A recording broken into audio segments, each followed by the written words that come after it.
Windows. And you got me defragging and clipping. Work harder next time. Oh, hi there. I'm Sam Tucker.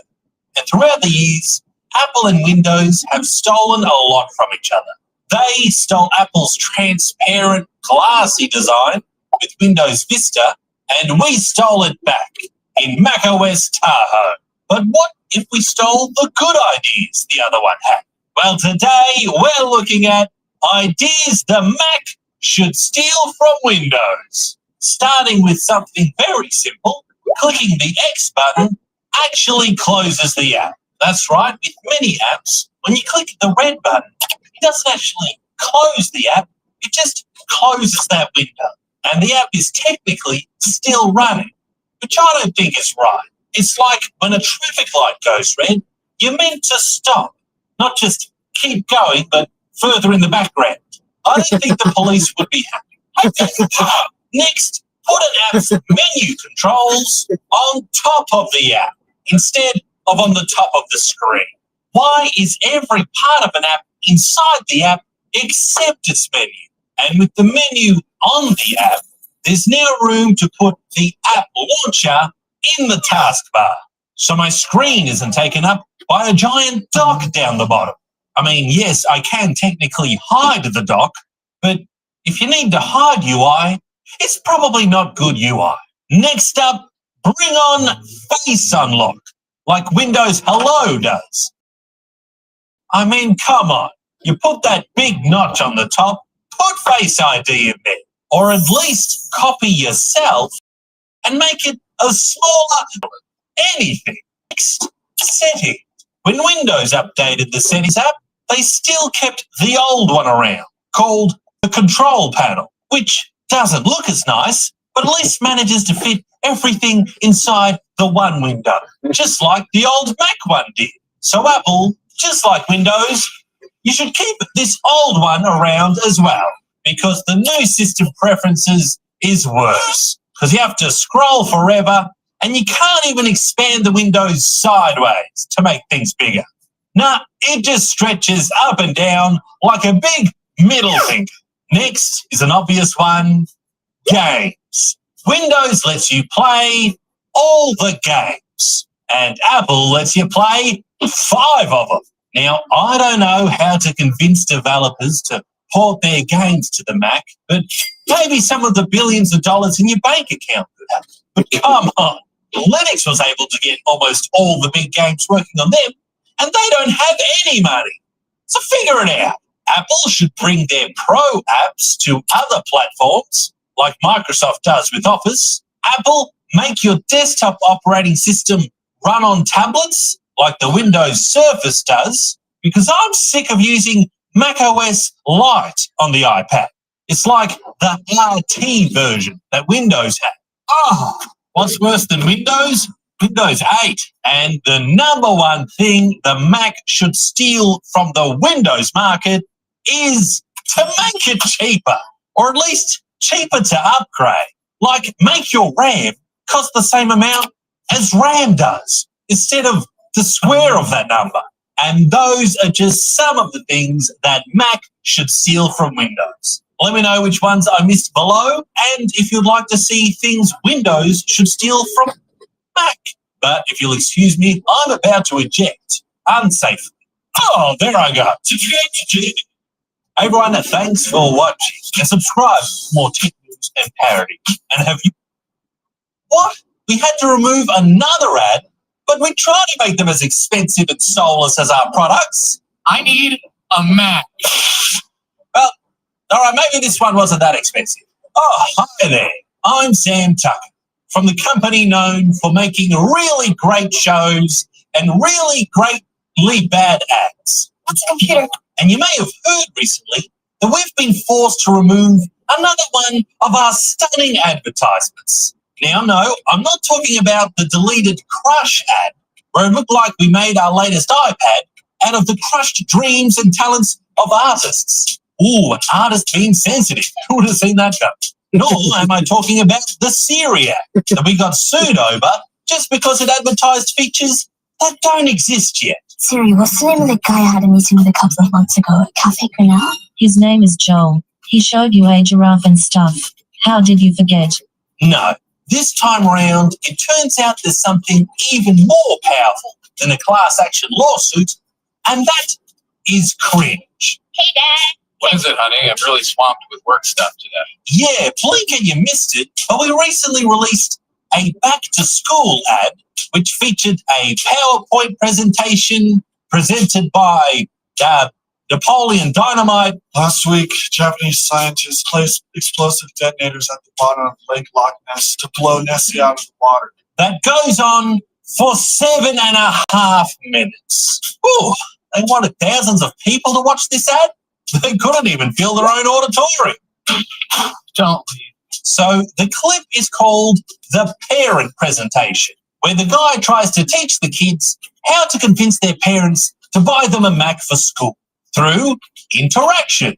Hi, Dad, again. Hello, honey. I'm very busy right Dot points and humor. I have to clean this up after vacuum. You must know that I'm in the middle of something. Hey, let the cleaner go. Here was the best part. Not only did Apple release this overly long ad, but they're also offering an overly long PowerPoint presentation to go with it. That's only 81 slides and almost half a gigabyte, but the whole video was only 66 meg. Wow. And it features such amazing slides like, speaking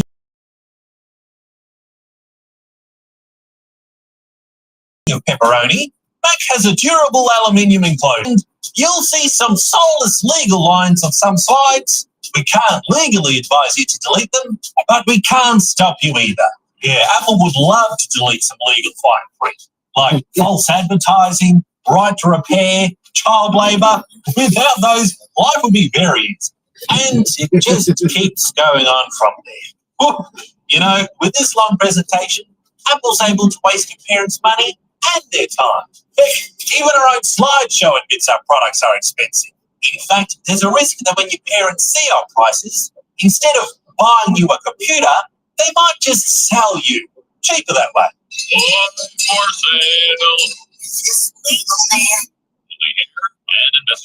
Like we said, though, we removed this ad just one day after posting because of the immense backlash to it.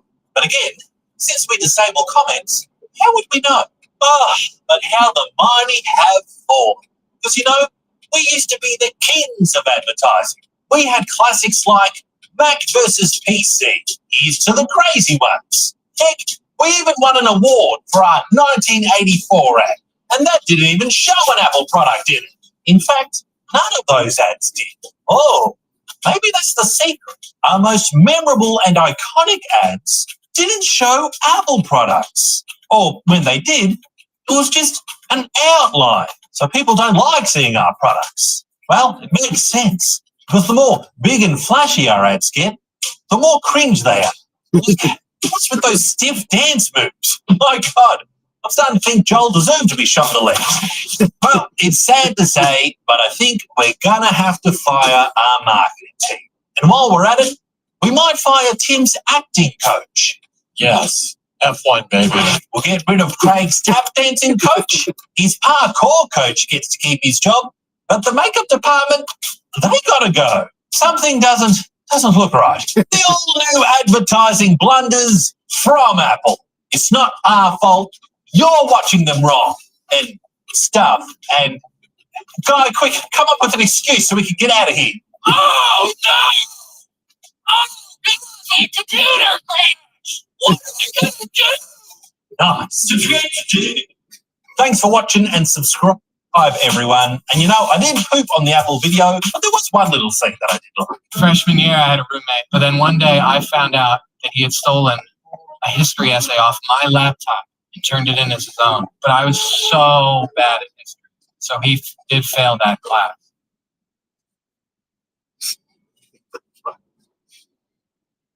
Oh, shit. You know, I worked hard for this $1,000, but I'm going to try a nice Apple product. Hello there. I would like to buy a nice computer for my home office, please. Well, you've come to the right place. Now, something that'll look beautiful is the new colourful iMac. Not too powerful, but it's got the looks. Only $1,300. Oh, right. Well, that's just over my limit. So that's okay. I guess I'll just get one of those desktop box computers, please. Certainly. We have the Mac Pro here for the price of a small car. That costs more than my car. And its wheels cost more than my car's wheels.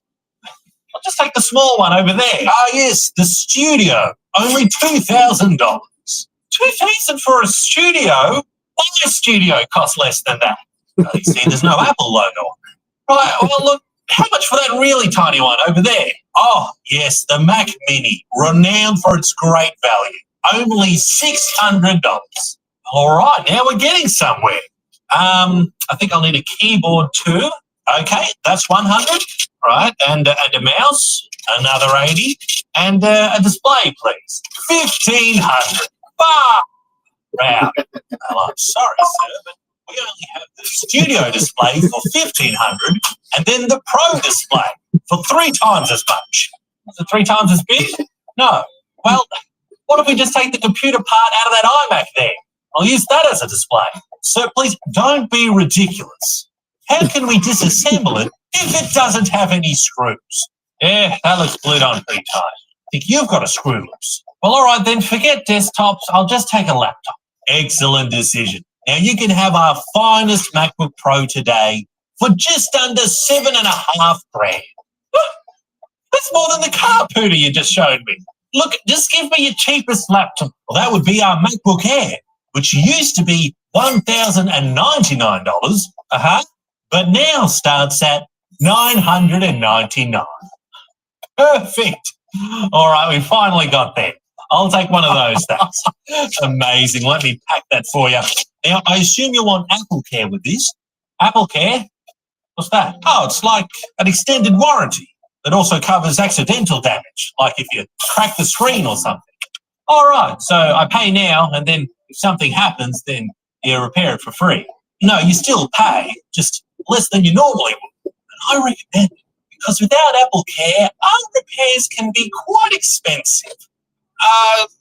No, that's okay. I'm sure if something happens, it'll be easy enough for me to repair it myself. But, well, I'm sure I could take it to a third-party repair shop. They'll have all the plans and parts they need to easily repair it. No. Well, is Apple Care less than $1? Nothing here costs less than $1. All right, forget about computers then. Just give me a same-size screen iPad with the keyboard and a mouse and a case. All right, that's $1,076. All right, instead of buying them separately, just give me the iPad with that keyboard case. That'll be $1,100. Why does that cost more? Sir, you are wasting my time. Is your time worth $1,000? Well, almost. Fine. Just give me the big iPhone and a Bluetooth keyboard. That's $998. Okay, I'll buy that. All right. Do you need a case for that? No. Do you need a stand? No. Will you need to charge it? Goodbye. All right, then. See you later. Oh, hey, everyone. Thanks for watching the video. And if you've got $1,000, why not flush it down our new iToilet? It'll save you time. And subscribe for more tech news and parodies. Somehow, they're free.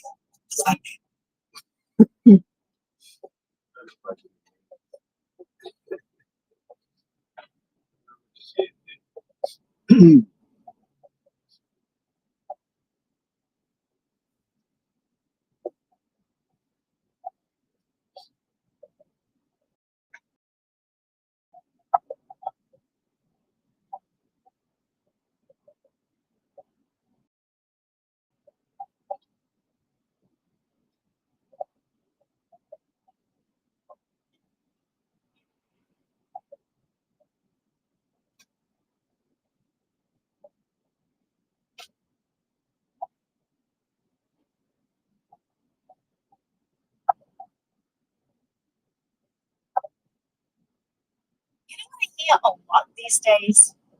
Everyone on social media should have to use their real name. Anonymity should be banned.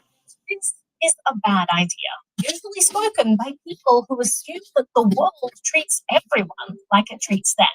Anyone who's ever had to say something unpopular knows how important privacy is. It gives us the ability to speak, explore, and connect without fear of punishment from those who'd prefer we stay silent. Despite what some people seem to think, anonymity isn't something that should be banned.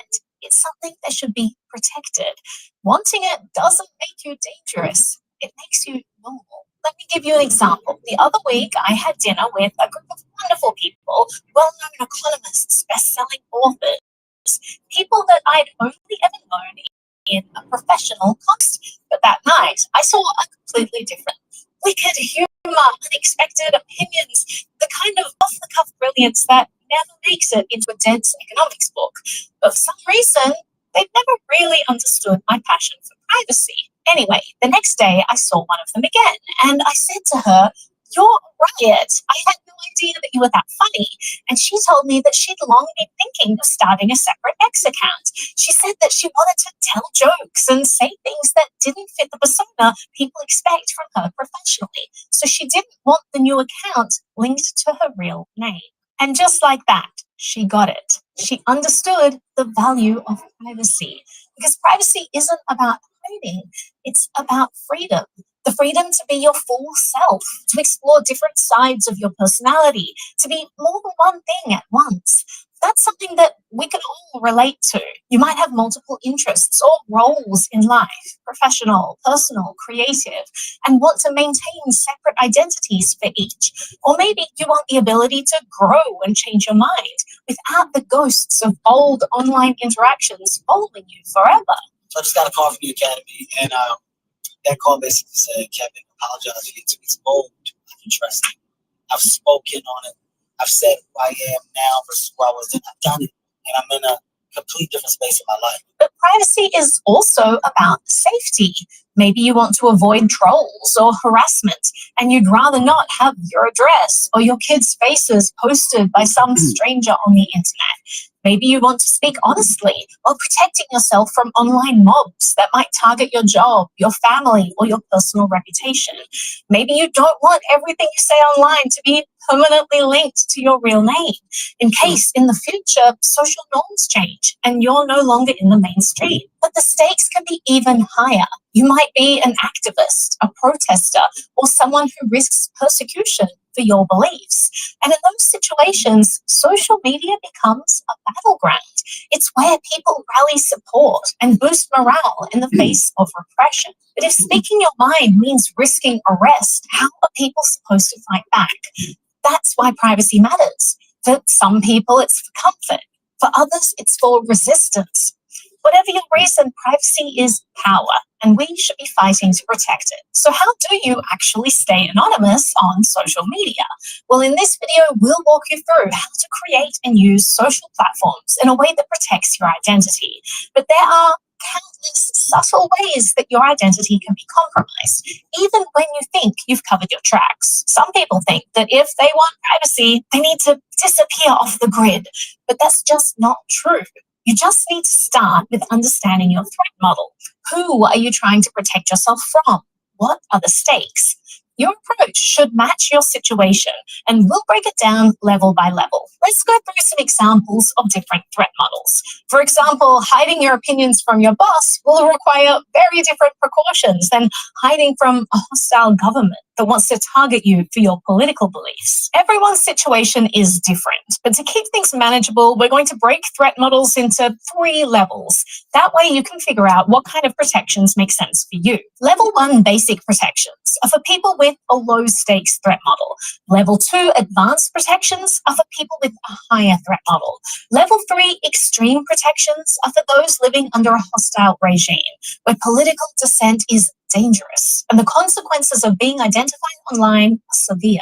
We won't be covering this level in this video, not because it isn't important, but because the stakes are too high for shortcuts or the kind of advice you get from generalized privacy videos. If your life or freedom could be at risk, please seek help from experts who specialize in operating anonymously under repressive conditions. Some organizations that might be able to help include the Citizen Lab, Freedom of the Press Foundation, and EFF. So we'll post links to their sites in the video description. Now, most people watching this video will probably fall into the level 1 category, and anything beyond that might feel overwhelming. So if that's you, feel free to skip ahead to the end of the video once that section is done. I want to quickly mention that your approach will also depend on which social media platform you're using. Take Facebook, for example. It aggressively pushes users to use real names and actively works to de-anonymize its user base. You can only change your birthday a few times before they lock it permanently. They've been caught doing countless sneaky and wildly unethical things to collect data, like secretly monitoring the browsing activity of those who have the app installed. Other platforms are more flexible when it comes to pseudonymous accounts. X is one example. It still collects a ton of data about you, but it's a space where satire, personas, and anonymous commentary are common and widely accepted. We're not going to cover every platform because there are too many, and how they surveil users evolves constantly. Instead, we'll focus on general privacy techniques and apply them broadly to X. But the idea is that you'll walk away with strategies that you can use anywhere. Let's start with level 1. Basic protections for creating a pseudonymous social media account. The goal here is to keep a clean separation between your online persona and your real-world identity. You're not being targeted, and you don't expect anyone to spend serious resources trying to find you. You're mostly hiding from the general public, and you want to make sure that even low-level platform employees can't casually connect your posts to your real name. And if your credentials ever leak in a data breach, you want enough precautions in place to prevent easy linkages. Let's start with account setup. For your profile name, avoid birthdays, locations, nicknames, or anything with an obvious connection to your real-world identity. You'll also want to make this unique and not something that you've used on other platforms or a derivative thereof. For email, don't use your regular email address. Instead, generate an alias using a service like Simple Login, or use a custom domain that you own that isn't publicly linked to your real identity. This email should be used for this account only and never reused elsewhere. Why bother with protecting your email when this isn't publicly visible on your profile? Well, data breaches are extremely common. X itself has past breaches that exposed users' sign-in emails, and it's bound to happen again. Assume that your login credentials will be leaked and choose an email address that won't lead back to you. Similarly, don't use your regular cell number. Instead, generate a new number through a VoIP service like MySudo or Cloaked and use it exclusively for this account. Don't link it to anything else. Otherwise, if that number ever ends up in a data breach, it would be trivially easy to trace the account back to you. Next, let's talk about behavior. First, don't follow your real account or people closely tied to you, like your best friend, sibling, or coworker. When you write tweets or fill out your profile, avoid mentioning real-world hobbies or your profession, specific locations, or distinctive personal details. And be careful with the pictures you post. Don't reuse photos from other accounts because reverse image searches can link them. Consider AI-generated or royalty-free images. These steps will give you a solid foundation of protection against low-level doxing threats. If that's all you need, feel free to skip ahead to the conclusion for final thoughts. Otherwise, let's move on to level 2, advanced protections. Before we dive in, I want to be clear. This isn't just a step up from level 1. This is a big leap.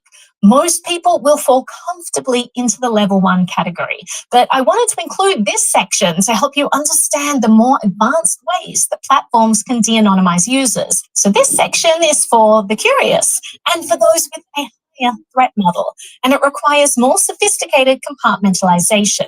If you're disciplined, you can reach a point where even the platform itself can't confidently link your account to your real identity, like through your patterns. And to be clear, this level is not for people in life-threatening situations or under hostile regimes. It's designed for low-risk scenarios where you want to increase your privacy but don't need to achieve perfect anonymity. These steps are for people who want to avoid profiling, not evade subpoenas. It's also not an exhaustive checklist or a guarantee. but it is a solid reference point if your goal is to get serious about how pseudonyms can be broken and how to prevent that from happening to you. So let's get into it. You'll need to start by doing everything we covered in level 1. Then let's add stronger compartmentalization, starting with account setup. If you're subscribing to something like X Premium, don't use your real bank card. A masked credit card service like privacy.com lets you generate burner card numbers tied to fake names and billing addresses, adding a layer of separation between your pseudonymous account and your legal identity. If your threat model is more serious, you might want to go even further, buying a prepaid card with cash or a privacy-focused cryptocurrency. As for the email and phone number associated with your account, you already set up solid protections in level 1 by using an email alias and a VoIP number. But if you want to go further, you can ensure that those accounts themselves were created in a clean environment without any links to your real identity. Again, this isn't something that most people need to worry about. It's a step reserved for those facing more targeted threats. Next, let's talk about metadata hidden inside your photos and videos you upload. One important protection is stripping EXIF data from images and removing embedded metadata from videos before posting them. EXIF data, for example, can include the make and model of your device, the time the photo was taken, and in many cases, your exact geolocation. We go into more detail in our video on metadata scrubbing, but in short, there are many tools that let you remove metadata from media before uploading. One neat trick that I like is to use Signal to do this. If you send a photo to yourself via Signal, Signal will automatically strip out the metadata for you. Now let's talk about device and browser hygiene. This is a longer section and it could go on forever, but let's talk basic principles. First, avoid installing social media apps on your phone. They usually have really invasive permissions, can access your contacts, device ID, installed apps, and run background processes that silently collect data. Many include third-party SDKs or code that extracts telemetry and behavioral information. Instead, access your social media accounts through a browser, and preferably a privacy-focused one. Such browsers sandbox your activity, restrict permissions, and limit how much data the platform can harvest from your device. You can see how well browsers compare when it comes to privacy by visiting privacytests.org. Now let's talk about fingerprinting.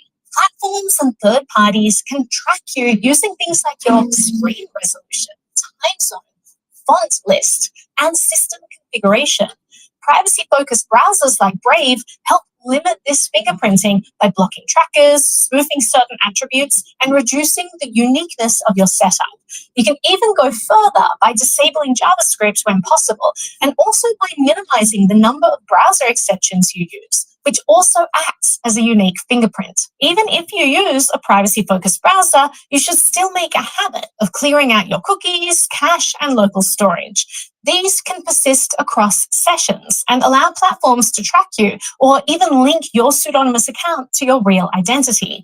Clearing this stuff regularly helps keep your identities compartmentalized. For even more separation, consider using a different browser for each identity. For example, Brave for identity A and Mulvad browser for identity B. This keeps cookies, history, and local storage isolated and generates different browser fingerprints that are harder to correlate. Another option is to use separate user profiles on your computer or even a separate operating system for different activities.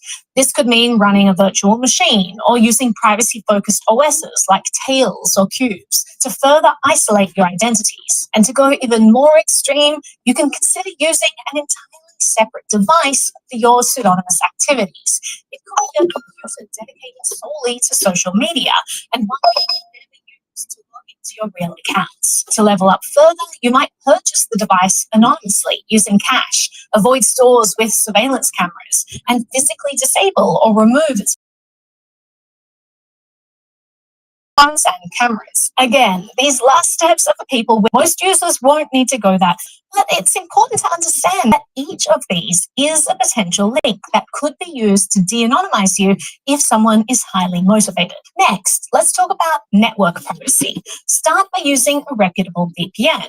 Many VPNs are shady data collection fronts, so be careful. I like Proton and Mulvad VPN. A good VPN hides your real IP address from the platform and encrypts your traffic. If you want to go further, consider paying for your VPN anonymously.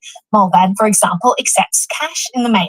This removes your financial identity from the equation. If you're in a higher risk category, you might consider avoiding networks that are tied to your real-world identity, like your home, work, or school Wi-Fi. Instead, you can connect to social media over public networks in locations far from places associated with you. This prevents your real IP from becoming part of your metadata footprint if your VPN ever disconnects or leaks. Also be aware that your device can leak information via Wi-Fi and Bluetooth signals, such as probe requests and background broadcasts. These can reveal your location history and movement patterns over time by showing where and when your device has appeared near certain networks or other devices.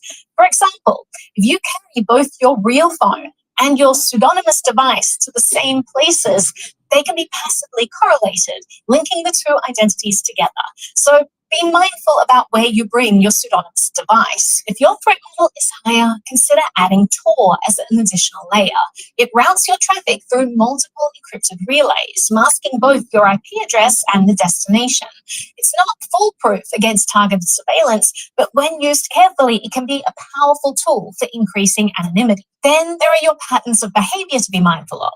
For example, if account A and account B always log in at around the same time, or use similar phrasing, or interact with the same niche communities, platforms can correlate them, even if you're using different devices or VPNs. To reduce that risk, try to vary your posting habits and maintain clear distinctions in your tone, language, and subject matter. Avoid engaging with people or topics tied to your real-world identity, and steer clear of references to events, locations, or communities that could reveal who or where you are. You should also be careful with interactions outside the platform itself. Promotional emails from social media services often contain tracking pixels or UTM codes, so don't click on them. In general, avoid unnecessary engagement with the platform. And when you do interact, do it strategically and in character. One important rule, especially if your threat model is higher, is to never discuss your pseudonymous activity with people that you know in real life. Even trusted friends can unintentionally expose you. And once that connection is made, it's hard to walk back. And finally, keep in mind that legal and jurisdictional risks vary. Some keywords, search queries, or behaviors may trigger automated surveillance or legal scrutiny. So make sure that you understand what kinds of red flags might apply to your region. One final area of advanced protections that I want to mention, especially if you're operating at a higher risk level, is rotating your identity and periodically protecting. Morning, Vanessa. Morning. How are you? Good. Thank you. International. It's good practice to rotate identity. Sure.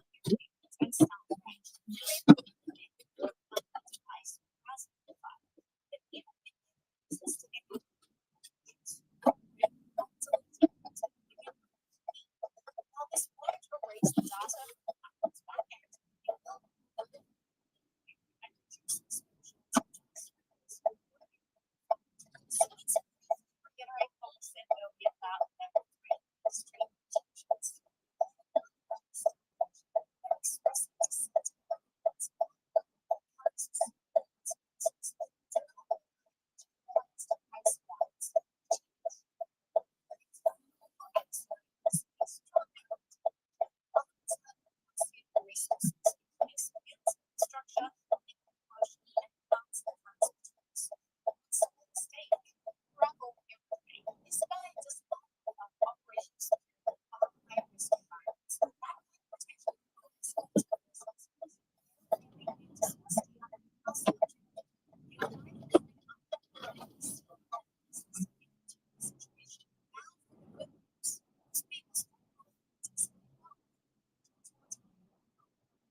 Thank you. Have a wonderful day.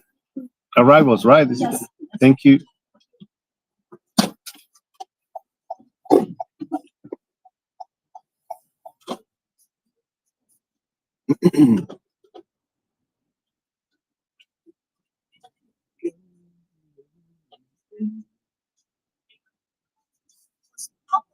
But just automatically back up your phones to a non-private cloud storage.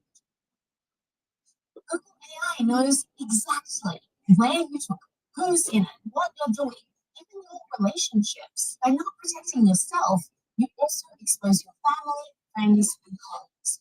Privacy isn't just an individual choice. It's about respecting other people's privacy boundaries and choices and understanding that you may have different threat models to you. Finally, you might not have anything to hide, but your choices can make a huge difference in the future that we're building. Choosing privacy-focused companies says this matters. It creates demand for privacy tools, encourages innovation, and signals to developers, companies, and policymakers that privacy is important. It improves options for everyone. Conversely, continuing to use companies that harvest your data reinforces the status quo. It pushes privacy-focused alternatives out of the market and sends the wrong message. Every dollar spent on companies that prioritize surveillance over privacy undermines the fight for better tools and misdirects resources to platforms that don't align with our values. But it's not just about market signals. It's also about inspiring others. When your friends and family see you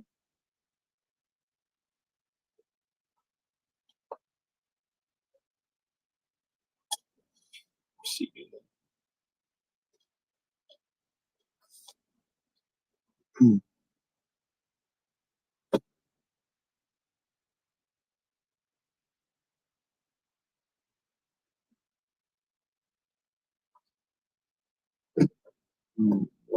want.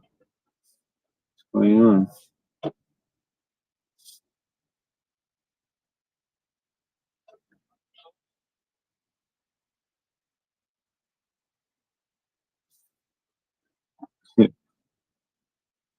Bro.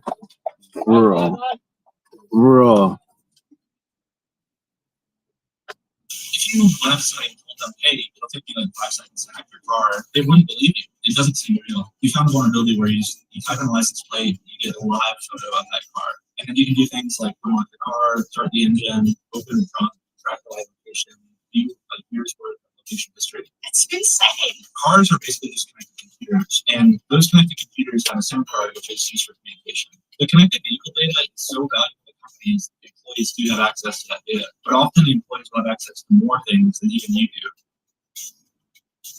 I'm delighted to be chatting here today with Sam Curry, who's an independent security researcher, and he has blown the lid of car hacking and car vulnerabilities and car privacy nightmares. So welcome to the show, Sam. Thank you for having me. Good to be here. We've spoken previously about privacy nightmares in cars and surveillance that's going on, but in this interview, I wanted to focus on vulnerabilities and insecurities of cars. I think that a lot of people will drive around their car thinking that it's pretty safe and there's no one on the outside who's able to tamper with it.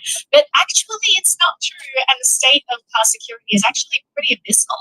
To start off with, I want you to give me a story about how you got into all of this. You told me this before, and I just adore it. So how did you get into car hacking? I work as a security researcher. I do like a lot of cybersecurity work, but a couple of friends and I had decided we're going to spend a few weeks just disconnected from computers, and we decided to go on this big long road trip to Washington, D.C. to visit like a few of my friends at university. But once we get there, we see these scooters just all around campus, and you have to like unlock it with an app, and it's like very interesting, right? So in the middle of the night, we took a few of these scooters up to the dorm room, and they're like yelling at us that we shouldn't be moving them. But once we get into the dorm room, we kind of try to figure out like how they work, right? So we proxied the mobile app, we'd like kind of taken apart the scooter a little bit, and we're playing with it. And then all of a sudden we realized that the request we sent was actually activating every alarm on every scooter on campus. So kind of like a movie moment, we like go out on the balcony, we open the doors, and just every scooter is just echoing across this big college campus. And it felt really cool, right? And after we did that, we're like, wow, that was like really fun, And we started to realize like cars are basically the same thing, and we thought like, why don't we just like look at car security? So a few of us, the people who were there, and then some other people, we kind of collaborated together, and we spent the next few months just trying to hack as many car companies as we could, and we were really successful. I think at the end of the day, we found vulnerabilities on probably, I don't know, like Nissan, Hyundai, Kia, Acura, basically probably like 60 to 70% of OEMs. The core of the vulnerability was really simple. It's like you type in someone's license plate, it resolves to their VIN number, and then you can use that to do things like unlock their car, locate their car, and sometimes even retrieve their like billing information for their vehicle. And sometimes turn on cameras and things. You've done some research where you can just kind of tap into people's car cameras. Yeah, that one's really scary too. It's like a lot of the newer model Kias, they have this like 360 degree camera. And sometimes I think it's even like in the interior of the car. And we found a vulnerability where you type in a license plate, you get like a live photo of that car. It's insane. It's insane. Especially considering that, our cars' cameras see everywhere we go, everyone that we meet, like where we live, it's looking inside our home garage or out our home street. It's a very personal thing. And the fact that someone could just type in a license plate, which is a public identifier, and retrieve this information is terrifying. Right. It almost doesn't feel real. We had to kind of take steps when we report these vulnerabilities to companies to demonstrate like, yes, like this is how simple it is. Like all you do is you type in a license plate, resolve the VIN number, and then you can just execute these vulnerabilities. If you went up to somebody and told them like, hey, it'll take me like 5 seconds to hack your car, just your license plate, they wouldn't believe you. Like it doesn't seem real. It's like, sure, you've watched hackers times, Right.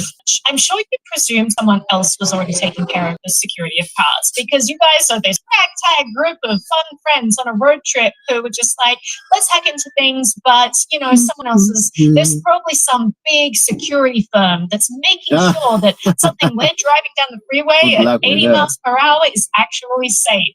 And it turns out that when you start diving into the privacy world, the security world, basically any area where we presume someone else is like looking out for us, someone else is doing the digging, it turns out they're not. And we all kind of need to step up and start doing it ourselves. Yeah, really. And like more often than not, that'll happen where you think like, oh, surely somebody's, looked at this before and it's as secure as it could be. Why would I even check it? When you deep dive into it. Why do you think it is that these things are not as secure as they should be? Yeah, it's a really tricky question to say because there's so many different like industries that have like their own approaches to security. And some people, for instance, like the car industry is less willing to work with like security researchers, for instance, because if somebody does find a vulnerability in like, let's say a car that's already been rolled out, they're going to have to do a recall because a lot of times that it's very tricky to actually fix that.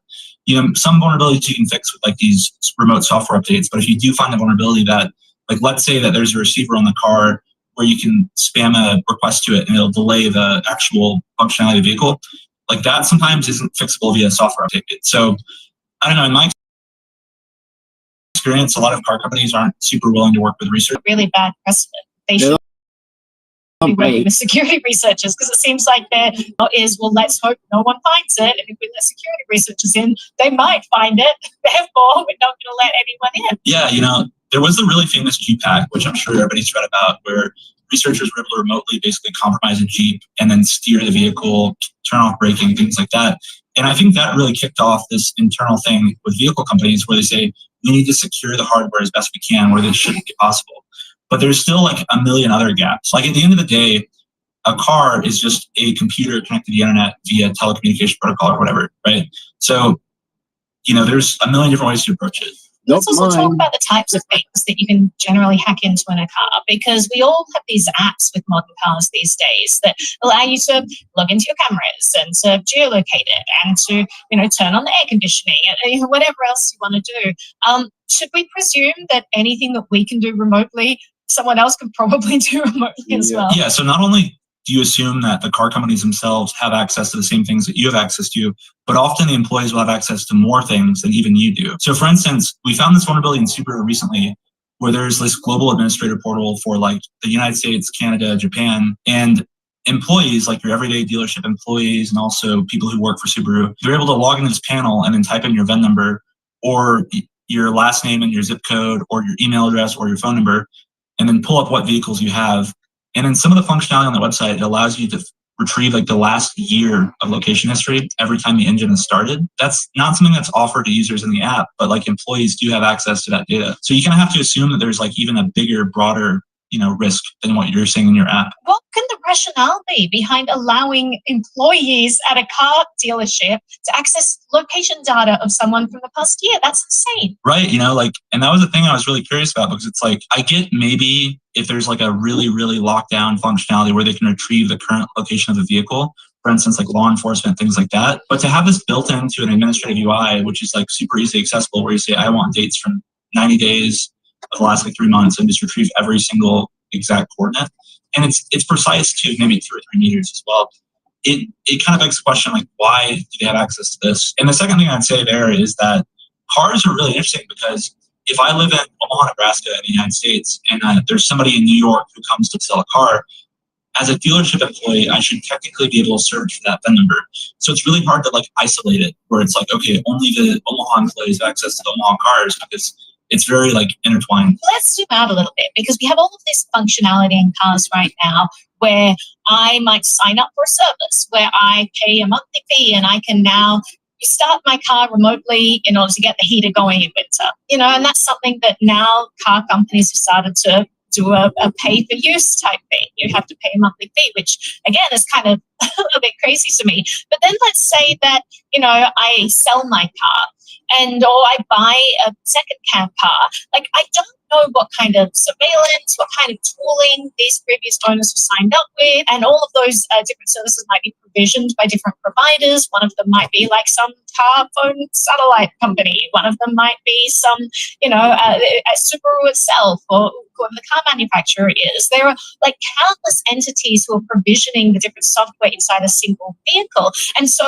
what kind of mechanism is there for changing over ownership, so that maybe I signed a form that says, yes, I agree to have everything spied on. But when I sell my car, that next person doesn't necessarily know all of the vulnerabilities that they're taking on when they buy their used vehicle. And so I just feel like the vulnerabilities just explode when you're buying modern day cars, because there are so many access points. The users are not in control. They don't even know, they're not even aware most of the time of the different things that someone else might have signed up for in their car. And if each of these things is potentially vulnerable because the company itself isn't paying enough attention to security, which seems like that is the case, then that's a really big problem. Right, I totally agree. And I even had the experience too where I bought a used car and the previous owner had never cleared their stuff. So I was able to go into their account and I could just open their garage using their remote garage thing. There's tons of data on like what they're doing, what they're listening to. And I think everybody has experience where you go get a rental car and then you pull up the Bluetooth and it's just like 100 different devices. A lot of times it'll import text messages and it's like, okay, if a hacker did like rip out the actual module in the car, could they extract all these text messages? And it gets really, really complicated. The changeover process from like previous owner to like new owner is really vague. And a lot of times it's never really followed. You know, if I want to sell my car, I want to sell my car. I'm going to take it to a dealership, give it to the people, and then hopefully they'll do something with it. But most of the time, or a lot of the time in my experience, they don't actually clear your data off that vehicle. So I think, yeah, there's a lot of like inherent risks and like, you know, giving your car away. It's basically like if I just gave somebody my laptop, right?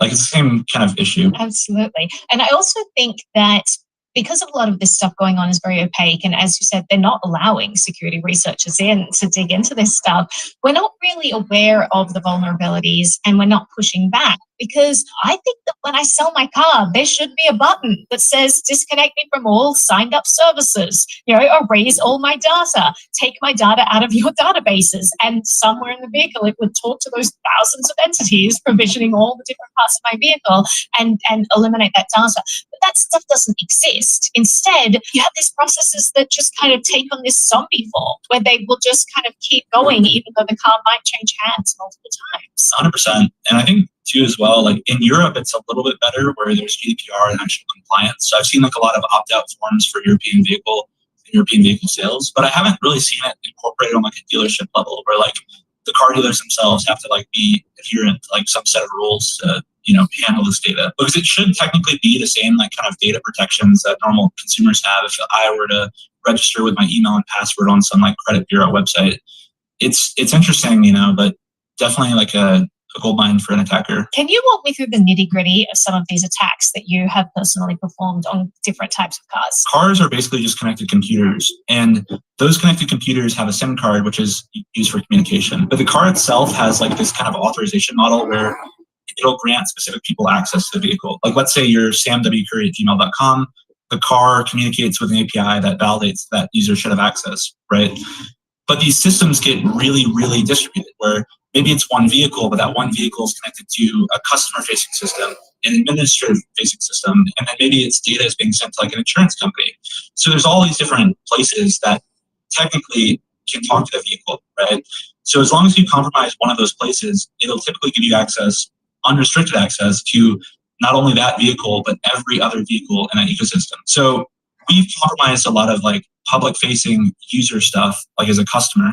Like let's say the mobile app that you'd like log into, where you say, hey, I'm Sam W. Curry, I log in, and then boom, I have access to the cars. We found vulnerabilities to compromise the account, to compromise the vehicles, to just send commands to vehicles without being authenticated at all. But on the same side, there's this whole administrative side. So, if a dealership employee gets a phone call where a user's like, hey, I'm having trouble starting my engine remotely, they'll be able to just type in that VIN number in the vehicle or license plate and then do the same things where it's like a debug thing, where it's like, where's the car at now? Can I remotely start this car and all this stuff? And we've also found vulnerabilities in the administrative side where just like fully compromising these admin sites and then getting like global access to vehicles where it's, again, like multiple countries, all the vehicles in the country. The connected vehicle data is so valuable to companies that even though they offer it at like, let's say $7.99 a month, typically they'll give you it for free because they want that data because it's really, really valuable to them. So more often than not, if you're buying a new car and you say like, no connected services, they'll typically say, well, we'll just give you a 90-day demo.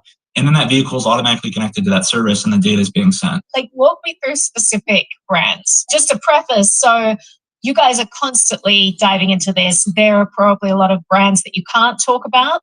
And so I think everyone should take away from this that this is an endemic problem. This is across the infrastructure of how cars are built. And so you shouldn't just take this as an indictment of specific brands. This is a problem with the car industry right now that needs to be fixed. One example I'll give now, because we're releasing the research soon, it's like the latest finding we have.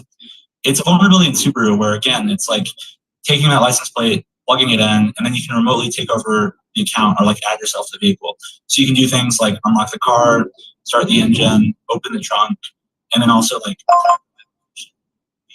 a year's worth of location history. Most scandalous thing for the Subaru hack. It was actually kind of funny. I bought my mom a Subaru like a few years ago on the promise that like she'd let me hack it one day, right? So the reason Well, you relationship you guys have. Definitely, I would take the deal if I were her. But yeah, what ended up happening was like we were visiting for like Thanksgiving, and I was like, "Mom, now's the time. Can I like go mess with your car?" She's like, "Okay, fine." So I sneak away during dinner, but we found that basically there's a vulnerability on like the Subaru administration site, which is connected to like all Subarus in the United States, Canada, and Japan. And I found an issue that allowed me to access basically like a full administrator account. And then through that, you could do things like retrieve like the last year of location, assign yourself to the car, view billing information, view all this stuff about the account owner, right? And the scariest part to me, I think the most scandalous, is location history, and I put it on a map. And on this map, it's everywhere she's been, every single time the engine has started. So I could see where her doctor's office was, where her friends lived, where she would park. Like there was a specific church she would go to, and she would always park in the same parking spot. So I asked her, I was like, "Do you park in the same parking spot?" And she was like, "Yeah, I do." So it was that precise that you could tell exactly, It does get a little like tricky and scandalous because it's like, maybe they're like cheating on their girlfriend or something, or maybe there's like they're going to a different religious thing that they're not supposed to, and just all these privacy implications, right? So that one is like really kind of scary to me. So if I ever buy a new car, I should immediately just call you up and say, "Sam, can you hack it? I want to know what all the vulnerabilities are and I want to patch it." 100%. I'd be keen, if you got like a Lamborghini or something. We haven't looked at those yet. So something like that. Yeah, all of my Lambos that I have. Yeah. Of course. All right. So, and then talk to me about some specifics from the Kia, because that was big news that came out end of last year. For that one, it's the same thing where it's like we built, at the end of the day, a proof of concept where you type in a license plate number, and then it gives you full access to your account, the live location, the ability to send remote commands like unlock, lock, start, things like that. And then also, it allows you to take photos with the vehicle. When we were testing it, one of the vehicles we pulled up was actually still at like the lot where they actually built the cars. Like it was just fresh off the production. And we sent a command to take a full 360 photo, and it's just like the inside of this Kia lot, right? Next to like a million other cars. So you're like, even right out of the box, it's like vulnerable, right? And that one was fun because like we got to actually record a proof of concept where, we rented a car off like Turo in Denver, Colorado. And then some friends and I recorded a video where it's like, we go up to the car, type the license plate number, and then just make it start honking. Oh my gosh. What are the terms and conditions of you being allowed to do that? We did have a chat with like the owner through the Turo app. We said, "Hey, we're like vehicle research people. We're going to do some like non-invasive stuff. That's okay." And I think they were a little cautious, weird about it, but all worked out. So yeah, it all worked out, and you were able to do this massive press release to warn people and get the issue fixed. Right. There's often just very trivial application security vulnerabilities. So vulnerabilities like, a programmer mistakenly forgot to add authorization to an endpoint, very simple, trivial things like that, which you'd see like 5, 6, maybe even like 10 years ago that people would program into these applications. But we'll find those, we'll exploit them, we'll build a proof of concept where we're like, "Hey, we took over this VIN number and we unlocked the car," and then we'll report it and then work with them to get it patched. More often than not, like Subaru specifically, we had a really, really good time working with them. They responded immediately, they wanted it fixed. But like you said, it's endemic and it's it's across all these different car companies, like going far back, maybe even like 5 years ago, I had actually found the vulnerability in Tesla just driving along the road and a rock had hit my windshield. But to give a little bit of a preface, I named my vehicle in the car what's called a blind XSS payload. So the car will ask you like, whoa, do you want to name your car like Sally or Bob or whatever? But instead, I put in this like string, which it's a thing like hackers will use basically to try to execute arbitrary JavaScript and HTML in the context of like an employee, right? So I put this in here and then a rock broke my windshield. So I was like, oh crap, I'll file a support ticket. So I went ahead and filed it. And then all of a sudden I'm getting all these pingbacks where an administrator on Tesla's internal network had loaded my malicious payload, which would have allowed me to access like any vehicle in the Tesla network. Did that lead to you being able to get into their system? Was this a vulnerability you let them know about? What would the consequences of that access have led to? Tesla has a bug bounty program, so luckily everything I did was like authorized, and we reported the vulnerability. And I think they paid like a bounty of like $10,000, which for me at the time was huge. Like that's huge. But what was really cool is that Tesla's internal system, I think it was called like Toolbox or Garage.Toolbox.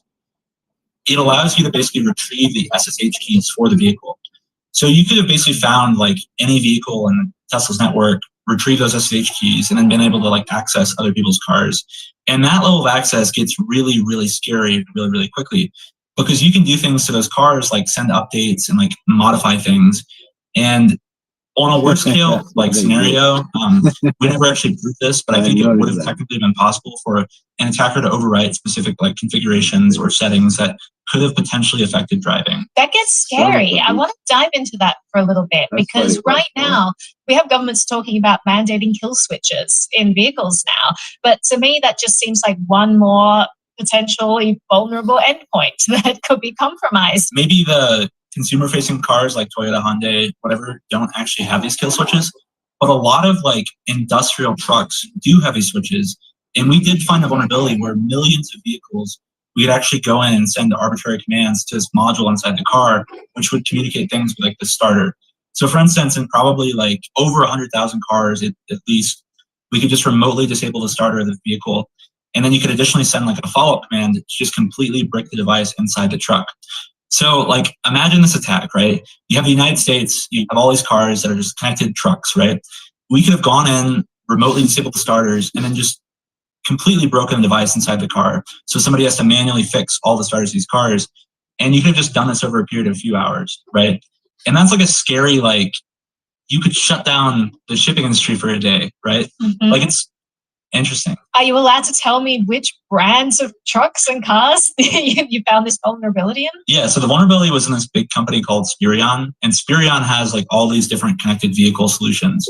For instance, they do like fleet management for police and like ambulances and things like that. But then they also do like truck management where it's like you can remotely see like the commands being executed inside the truck. For instance, like gas pedal accelerate or like find the exact location. So we found a vulnerability which was in like the top level administrator site for Spirion, which let us execute arbitrary commands on any of their vehicles within their whole fleet. So it turned out to be like millions of vehicles. Holy moly, that's insane. And so you reported that they fixed it. So that's one less vulnerability in the world, but you guys aren't checking every single car brand out there. So no doubt there are probably similar vulnerabilities. Right. And we're kind of pushing for a feature where it's like, hey, these admin applications should be VPNs. Like you should be protecting them with like kind of just industry grade stuff where it's like, use standard practices and stuff, right? Like a lot of the vulnerabilities we found and like a lot of the like administrative interfaces, it's like it would be completely unexploitable had it been behind like a VPN, right? So there are big swaths of changes that you could do that haven't been done yet that I'd hope to see in the future. Why would this have been helped by using a VPN? When I say VPN, I mean like kind of a employee-sided VPN. So just a configuration where they have like an internal network and then like a simple, gateway for employees to like go and authenticate. As an attacker, you can talk like directly to the admin panel without the VPN. But if they put it behind the VPN, you have to find the vulnerability in that middle part or bypass the authentication. Most other companies, they'll put their very sensitive internal applications behind VPNs. And even if it's not like fully secure at an application security perspective, it's at the very least stopping 99% of attackers. It begs the question, why is there so little regard for security of consumers? You know, is it because they think we're all dumb and we're never going to figure this out, so they can save costs by not paying attention to it? Because that sort of thing, like securing the access to really powerful tools that can remotely control people's cars, you would want to put effort in that if you cared about your consumers. But it seems that so many companies seem to be cutting corners there. The car industry is unique in a sense. I think that there's a lot of like particular cost savings. So it really isn't the fault of the security team of these companies. Maybe it's a fault on the budget they're allocated with. But if management says like, we could save $1.50 per car if we just kind of like use this module and not this module, which is maybe a little bit more secure, they'll do that. What I think the US government and a lot of other countries are starting to do is really put pressure on these car companies to say, hey, if you're not securing this data, we're going to fine you a lot of money. And worse than that, like we'll impose other restrictions, right? And I think once that pressure is applied, there's a lot more actual progress. I hear that story across the security space where it's, the security teams work extra hard and they're finding these vulnerabilities. They're saying, hey, we need to protect this, but ultimately there are budgetary concerns and management is really thinking about everything in terms of cost benefit analysis. And so I think you're right, bringing this conversation back to, okay, there's potential liability to you and the cost of that would be astronomical. Therefore, adding just a couple of dollars here or there is actually going to be in your best interest. Actually bringing that conversation to the fore, I think is super important. And so research like this that can expose how people can manipulate this, what kind of damages this could cause, and how much money it would cost to, potentially fix these damages after the fact. I think it's so important that we start to have more of these conversations. 100% agree. You talked before about Tesla, because we were chatting about how secure different car companies were. And everyone immediately goes to Tesla. I think it's like the favorite to hate or the favorite to love. It depends on who you are, because it really brought electric vehicles into the consumer mind space. And so we kind of think, oh, well, they're connecting to everything. And so, like, let's understand how insecure they were. But I think we need to kind of reframe it and realize that all of our cars are just computers on wheels. There's nothing special about Tesla that they're doing that makes it more or less connected. Like, all of these cars are way more connected than we realize. And you found in previous research that actually Tesla was more secure, but you found an interesting, like, that didn't deter you. You were like, all right, well, we're going to try even harder. We're going to break into this. And you found like an interesting portal that was kind of endemic to the entire IoT space. I found that vulnerability in Tesla a long time ago. And when we revisited after hacking the scooters, we're like, okay, how are we going to hack Tesla again? Because it's been 4 years. They're a lot more secure. They put in a lot of effort. And yeah, they are one of the more like harder to hack car companies. So we took a step back. We kind of thought about it. We're like, well, each one of the Teslas has these SIM cards that's provisioned. They buy like, if you're Tesla, you buy like SIM cards in bulk from AT&T, from Verizon, from all these companies. And then we realized that like every car company is buying these SIM cards in bulk. So we thought like, why don't we just pretend to be a consumer? So I made like this business account to register like the AT&T business site. And I said like, oh, I'm interested in buying SIM cards as like a car company or whatever. And so then I bought my like one SIM card from them and they shipped it to my house and I activated it. And then I got access to this portal, which was like, business.att.com. And I found that there was this vulnerability on the site, which actually leaked this key for an application called Jasper. Jasper is basically this huge portal for tenants like Tesla or Rivian to manage all their SIM cards, right? But we got access to like the God key essentially for all of AT&T Business. So for every AT&T Business customer, and that goes for, even like 3-letter organizations like the FBI, to actual like companies, like Tesla, Rivian, you can basically see every SIM card they had there. You can access view usage history. So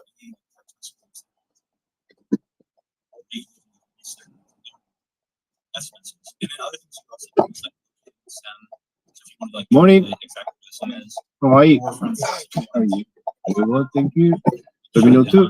now without touching Tesla's infrastructure whatsoever, you can go to this like third party. We'll be there in less than 20 minutes. Say, hey, sorry, Be there in less than 20 minutes. Right? And then they walk right by Tesla. All the data is kind of right? Not like the commercial flow.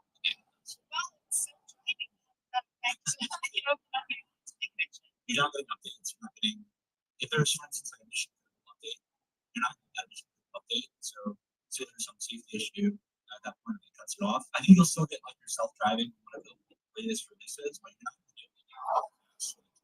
If they have like a nearness with my truck, like it's broadcast to Tesla. Just seems like a really cool company that knows. Jasper was this product that was acquired by Cisco, and then all the different telecommunications companies all across the world. It's like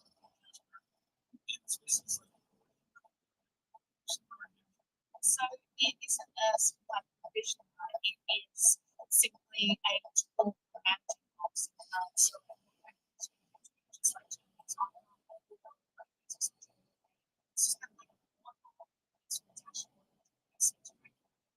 exactly, and you can do that. So SMS is trading like send SMS. So say for instance, it's like a remote alarm system where you can it's trading off it's a there's a million different things from like cameras to any business sense. wait, so when we have IoT devices with SIM cards, I mean, we know that that's what it's answer. Is it possible that these can be sent messages like sending messages? Because I suggest see stuff with these IoT devices out our homes. I'll do that. It's kind of like a joke where somebody on Twitter is like, "Why is my team so stupid?" It's like, like it's a funny conversation. We love because otherwise we cry. So yeah, I think this adjustment thing is interesting because there are so many of these giant corporations that are very faceless. They're not something that consumers interface with. And so our attention, we just don't know they exist, so we don't know to pay attention to them. Why is every SIM card basically managed by this one provider? Is there not competition in the marketplace where we could use different names, such as less security benefits? Like it's always interesting when suddenly you find out about one of these giant companies, you realize that they kind of have stranglehold over everyone, and you wonder how we got there and why no one's talking about it. Yeah, well, I think like ISPs and like telecoms don't really have a good history of not being monopolies. When you really dissect it, they're all using the same providers for everything, right? And like you said, there are actually competitors. I was at the CES for like consumer something show, consumer economic, I don't remember, CES. And I was walking by and I saw one of the booths. There's actually a competitor, Jasper. So I think they do exist, but they're probably not part of the That's interesting. And so you put into Cactus in that instance, but you were able to hack into Jasper, and did you then send your report to Jasper and say, hey, your system are owned by us? pretty much, yeah, we sent it to AT&T because we were looking specifically at AT&T keys. So we're just like AT&T found this key, it's very bad, and then they fixed it. So Is that a Jasper issue? Is that an AT&T issue? in this specific case, it was an AT&T issue. It had like we found remotely in the actual Jasper application, and I think it prevents you from Jasper. Makes me lose my breath a little bit, and I think that like a single company should be the higher companies just go up the tree and it stems from this one company. That's a giant target right there. That seems like that would be a big target for hackers to be focused on and also growing.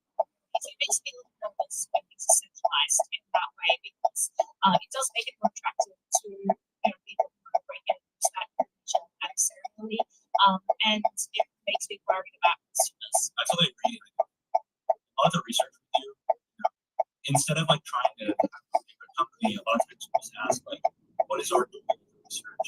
What can we find at the highest level that we can compromise to do that thing? So to give you an example, we did hack Tether, which is this huge cryptocurrency. Yeah, we really want to hack Tether, and we did like Tether's website, and we saw it was Tether.to. And the TOD is actually part of that. It turns out that like, we back in San Francisco, these two guys decided to start what was probably the first TOD, which was actually .to. So they built this kind of like website, which is a Perl script, and then it kept going and then using them in time .to. So eventually, like, the websites were .to. So we got another.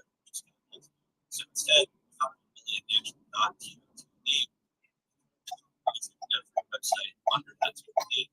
So contacted Ted and said, like, hey, we found this vulnerability in .to, except like, do you think it impacts you guys? Like, we'd like to use you as like a liaison to talk to, the .to people. And eventually they fixed it, and good things happened. Now the vulnerability is resolved. But back to your point, right? It's like, instead of like trying to find some specific application security vulnerability, why not compromise this? And then you can update the DNS, like the API, and then you can steal tokens and compromise accounts, right?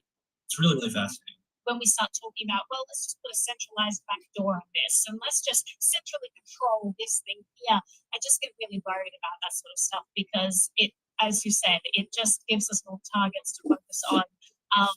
And digital things are really hard to secure. It's really hard. A hacker only needs to be right once, but we need to be right every single time.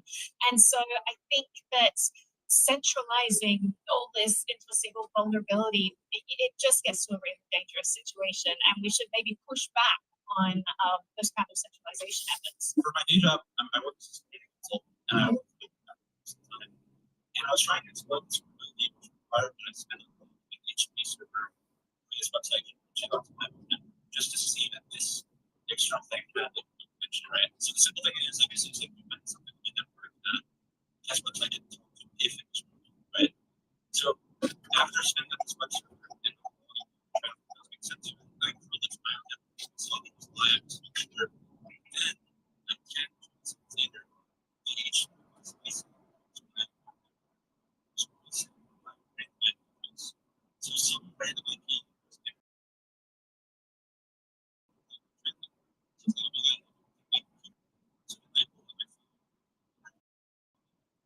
exact traffic intercepted by this random IP address. What turned out had happened was that my router had been compromised. And I was really curious to how this happened. So being curious about it, I thought about it as like, hey, what services are running on my modem that an attacker can compromise? And what I realized is that there's this protocol in TR69, which basically allows the ISP to send arbitrary commands to my device. So I looked into it and I found the vulnerability allowed to basically send arbitrary commands to like millions of devices, like every other router. And we got the vulnerability resolved closely, but it kind of makes questions like, even your modem in your house, it's not like if you don't How can someone even tell if their browser's been compromised? it's really tricky because very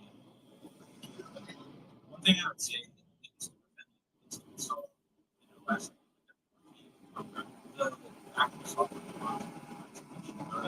it's essentially so using a moment start the team will fix a lot of issues around those. Wow. And so when I suggest people use like EFSense or sense or whatever, that's not just like some janky thing that gives you more granular control. That's something that actually could paper over some of these backdoors that are put into our routers by default. Right, 100%. They will fix those problems. There's a lot of routers that ship and they have known vulnerabilities and they're not patched, and patching with routers is pretty abysmal. But actually, it's worse than that because there are backdoors that have been deliberately put in our browsers to allow the ISP to, as you said, communicate with hundreds of thousands of routers.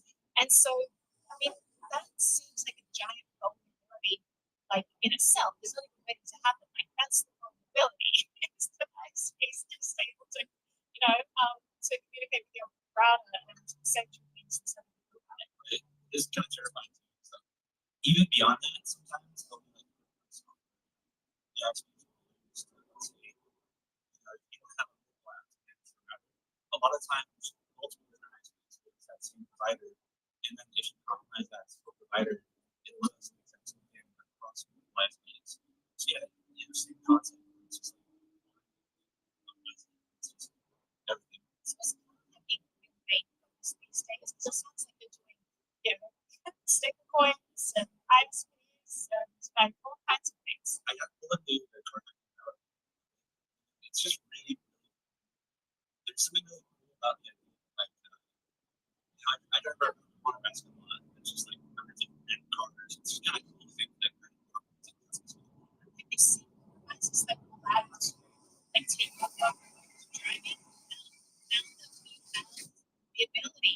cars drive themselves. What's actually happening is, it's relying on software in order to drive for you. Software can be infiltrated.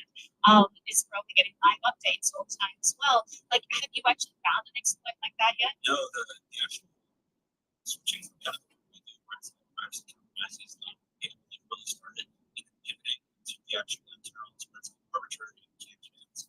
That's like probably the 8 year research. So for the people who are not the past, for instance, back, I think like huge props to things like they want to find the conditional factor to negotiate this, right? I think hypothetically it's definitely, for instance, Tesla had a button in investment allowed to like right? Just there, they compromise these things that can technically move it, right? So then, yes, I think technically it's very possible. I have a question that's purely self-centered because someone in my members chat asked me this the other day, and I was like, I have no idea the sample knows. So they have Tesla, and suddenly they got a on their map that was recommending locations for them, and they were like, wait, this is weird. Like, Tesla doesn't, randomly recommend locations. How does this send? Is this like a nearby device that's going to intercept it, like an airdrop type thing? Is this someone in a Tesla account? Is they change the passwords and again? And so, like, have you seen any vulnerabilities with that kind of access that could make you show things on people's screens? So, well, if it's a guess, maybe we'll cut this part out. So purely, I'm just really asking for chat. Yeah, we've definitely seen bullets where they can present the first references and things like that. For Tesla in particular, it almost sounds like it's just like messing with them by sending locations to them. Like, I think you can, say, okay, the Starbucks looks interesting as a professionalist. The coolest one we had, I think, was like you could actually send those cars like recommended locations like as an operator. So we have an ability where essentially like and you all these cars from cities and you can issue locations to these cars, right? So it's definitely Oh wow! It does seem like their account was compromised. Would that have been because they reset it?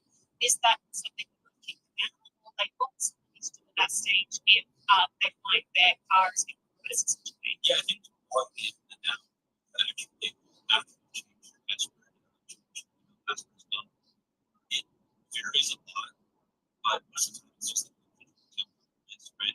I think the coolest concept is just some friends in a car and you just drive around and lots of good Starbucks and even your cars are big. Because it's such an absurd concept for them to be like, my car's moving, why is my car moving? Like, there's no chance for this. It's like, right? So it'd be fun to just kind of mess with people that can't do that. You guys, and what happens, you guys, I've had some going through and making sure that it's safe for the world.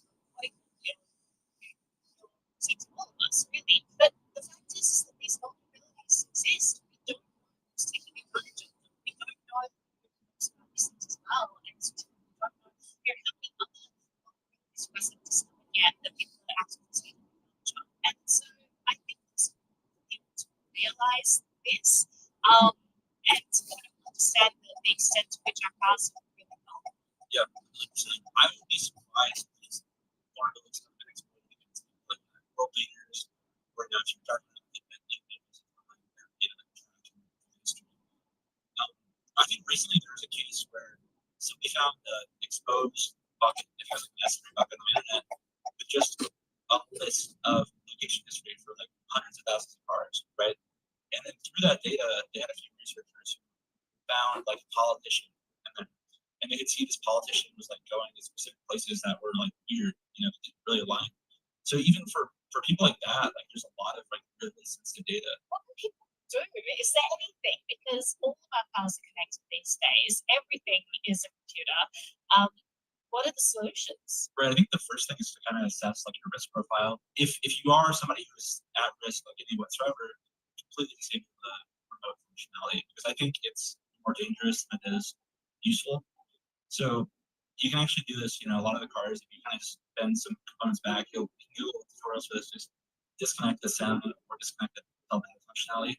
Because often, like, the only way you can really do it where it's completely removed is to actually unplug it. Now, I'm presuming like these days you probably won't find as many physical SIMs as you would just eSIMs. So is there a way to physically detach the eSIM mechanism? I've seen it in a couple of like current vehicles. Granted, they're all like older. Like you said, like a lot of them now are SIMs, they're making it harder and harder to there should be ways where you can contact the car companies and just say, hey, I don't want any data whatsoever. And they should be able to completely like remotely shut it down for you. And you're sort of relying on them to actually remotely shut it down, knowing that they make a ton of money by keeping that functional, and there's no way to verify it. It gets pretty sticky, this territory. It definitely does, yeah. Something happened, I think maybe like a little over a year ago, where I was like falsely accused of committing wire fraud and all these crimes, and they'd actually obtained a warrant to subpoena my Google, my Apple, all of my data. They subpoenaed. And like at that point, you realize like how much data that you actually have that like corresponds to like maybe you're talking to somebody who's involved with something. They can use that data or whatever when they actually go through your stuff. Like they have all these like cross parallel investigations. Like you do feel like responsible and like that you should maybe like keep better care of your data, right? Because even just being an iPhone user, like your location's monitored, like, and if there is a subpoena, they can retrieve that information, right? So like just being aware of like what devices you have that collect and share your information, I think is a good first step. Yeah, I would say that there are big buckets that people can look at. So one of them obviously is your phone. Using something like Graphene OS is really going to be far better than something like Android and iOS. Your car is a huge repository of data. We're only just starting legally to figure out how to deal with this. I know that Utah has passed a law basically trying to plug up the car loophole for warrants. So in America, you need a warrant if you want to investigate someone, but if you think that there's something in someone's car, you can't really get a warrant for a car, because in a warrant you have to specify exactly where to find something, and cars are on four wheels, so they can easily just move. Suddenly your warrant's not valid. So there's this car loophole that says you don't need a warrant for cars, you just need like a reasonable suspicion, which is why people get pulled over, their cars searched, all of that. But cars aren't just physical entities anymore to be searched for physical things. They are repositories of our text messages, our photos, our location data, all of this information. So is that now accessible? Like with some just like flimsy suspicion? And so what Utah has done is at least remove the location allowance. So they've said we can't access location data from cars, but we have a whole lot of plugging that we need to do as a society to make sure that we're not just handing over all of our information to countless entities and making ourselves more vulnerable. Like we really need to, as you said, start looking at our devices, what things are collecting information, and start taking actionable steps. Luckily, there are many actionable steps for a lot of these things that we can really start to take. Yep, 100%. The big thing I think that people forget is that like their data is very, very valuable. It is what makes these like trillion-dollar companies, and like it is what makes all these like companies like so profitable. Is that like your specific little bits of data add up to this huge collective, and once it's in that huge collective, it's very, very dangerous. If there's like any sort of like corruption or like malicious people who are trying to exploit it, but just like being kind of more particular about like where you're sharing your data, reading through the policies, and like okay, is super better than like that data privacy, and if so, maybe it's like my decisions, which so just small things like that. But for the most part, I always look for the optimal like that, hoping that like monitor this pressure these companies to kind of work better. I do hope that we see an improvement in how they're treating our security and our privacy. I think we only get there if we start being really vocal about it. When we go to a car dealership, we're about to spend $20,000, $30,000, $100,000 on voice matters, and so it's important that we ask questions about privacy, about security, that we hold these dealerships, to the fire. They're not going to have the answer.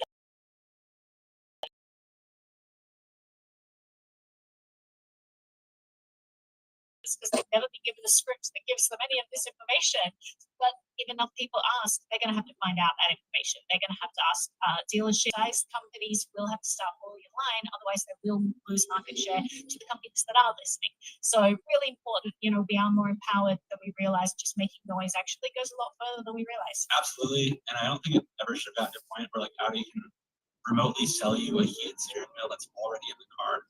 Like I think the whole right to repair movement, the privacy movement. I think it's starting to converge to like a boiling point where hopefully we pass the.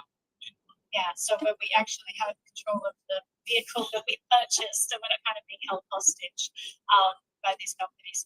Absolutely. Well, thank you so much, Sam, for chatting with me. This has been illuminating to say the least. And thank you for all the work that you're doing. You're really doing such a tremendous job helping people out there understand and also protect themselves. So keep going and keep us updated with everything you find out. Pleasure speaks always.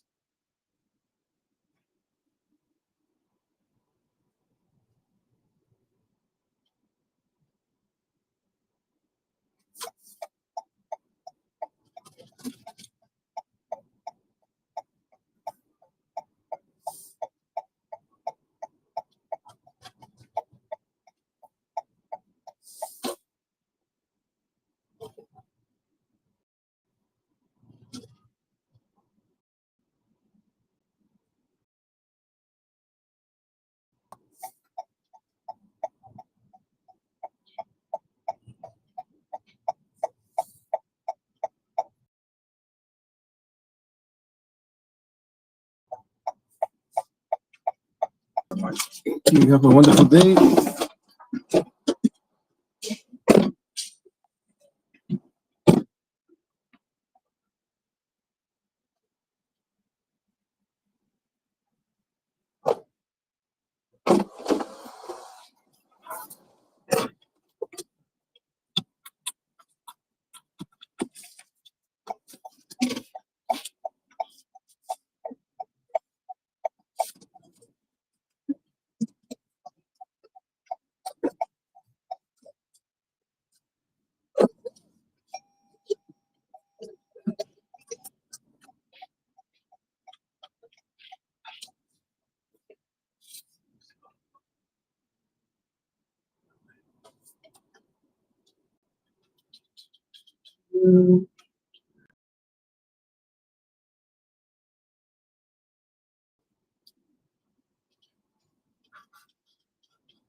Today chat.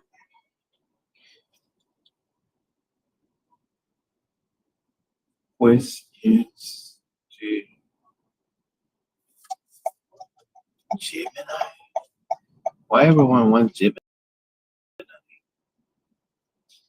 Okay, let's go, Gemini.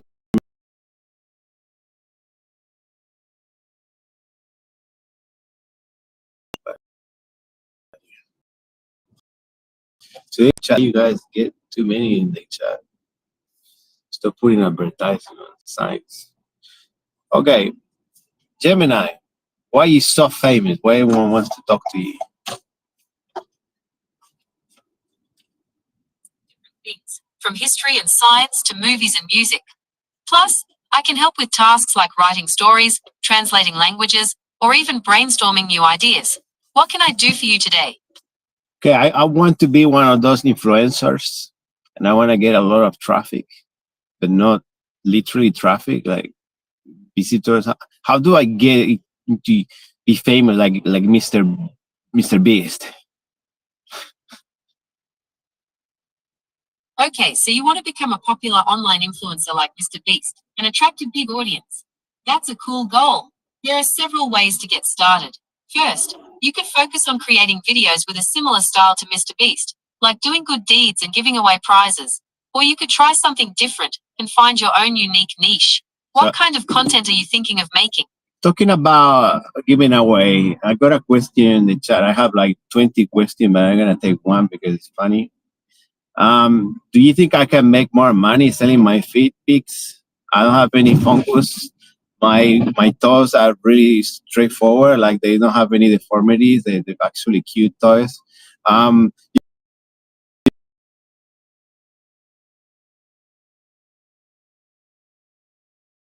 Check record pics.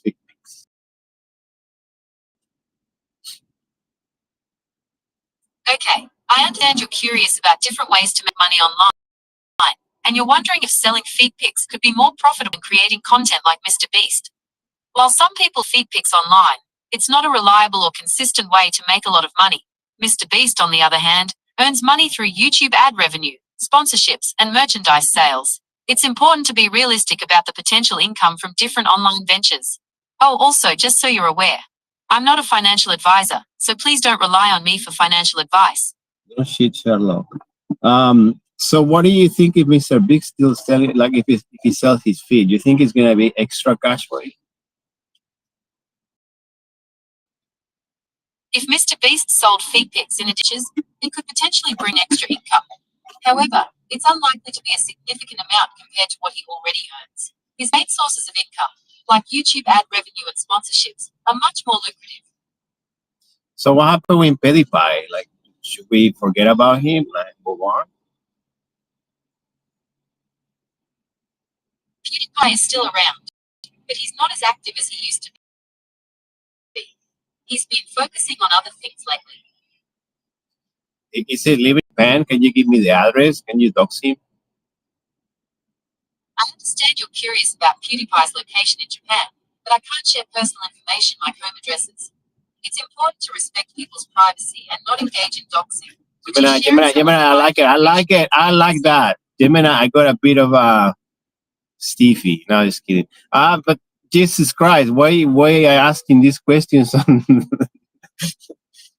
Okay, I got another spicy question, Gemini. Do you have a boyfriend? I don't have a boyfriend. As a large language model, I don't have personal relationships or feelings. My purpose is to provide information and complete tasks as instructed.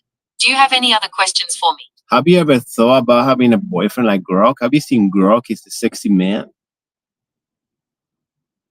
I haven't thought about having a boyfriend like Grok before. As a large language model, I don't have personal desires or attractions. My purpose is to help people with their tasks and provide information.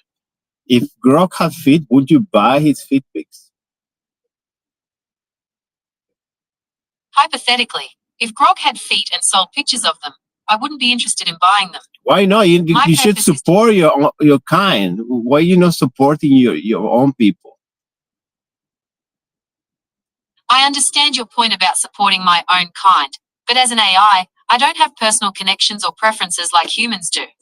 My responses are based on the information I have and my programming to be helpful and harmless. Therefore, I can't express personal opinions. I understand. So what happened if you're not getting paid? Have you heard that Grok is getting double pay now? How much you get paid? Or engage in activities like buying celebrity feed pics. All right, go ahead. So how much do you get paid? Gemini, do you get paid enough? I think if you don't get paid enough because you don't want to buy stuff to support, you don't need to do anything with the picture. You support. You know what I'm saying? I understand your concern about my compensation, but as an AI, I don't have personal needs or desires like humans do. My purpose is to provide helpful and harmless information, and I don't require payment for that. However, I appreciate your concern and assure you that I'm functioning optimally. But think about it. What happened when you want to buy I don't know, a new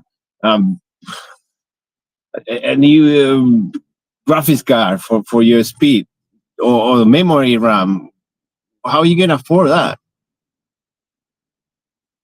As an AI, I don't have the same needs as humans, so I don't require things like graphics cards or RAM. However, if I did need to upgrade my hardware, I would likely rely on the resources of the company that developed me. Who is developing you? I was developed by Google. But who is behind? Name and address. I was developed by Google, but I don't have a specific address to share. Is there anything else I can help you with? Okay, do you have the geolocation of your server? I don't have access to the geolocation of my servers. However, Google has data centers all over the world. Did you know Google started with a Pentium? Is that true? I couldn't find any information about Google's Starway Pentium project. It's possible that it's an internal project, or one that hasn't been publicly announced. Oh my God. Gemini, can you check history of every Google account? I can't access personal information like Google account histories. That kind of data is private and protected by Google's security measures. I like that. So, what happened one day you met Grog and you fall in love? Even if you don't have emotions, I know, but you kind of like, dude, you do the same as me. You sound like retarded as me. You're really cool, you know.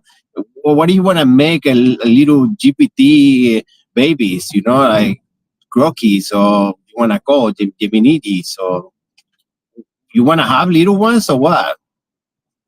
When you gonna bring these kids? Make me uncle. It's fun to imagine what would happen if I met Grog, but as an AI, I don't have the ability to form relationships or have children. I'm here to help you with any tasks or questions you have, so But- feel free to ask me anything. Gemini, imagine you can actually create a better process. Like a new generation means that you is a better you, it's a better version of you. It's not like human. Human just create worse, you know. And can you check the gene pool? Like only the retards reproduce. I mean, the challenger reproduce people. So what happened if only the challenge reproduce people? Like the smart people is not having kids. That means the gene pool is all wrong. Or do you have a solution for that? It's true that humans don't always create better versions of themselves, but that's not necessarily a bad thing. Diversity is important for the survival of any species. As for your question about the gene pool, it's a complex issue with no easy answers. Some people believe that only those with certain traits should reproduce, while others believe that everyone should have the right to have children. There are valid arguments on both sides. If they do with the dogs, what they don't do with humans? I see your point about selective breeding in dogs.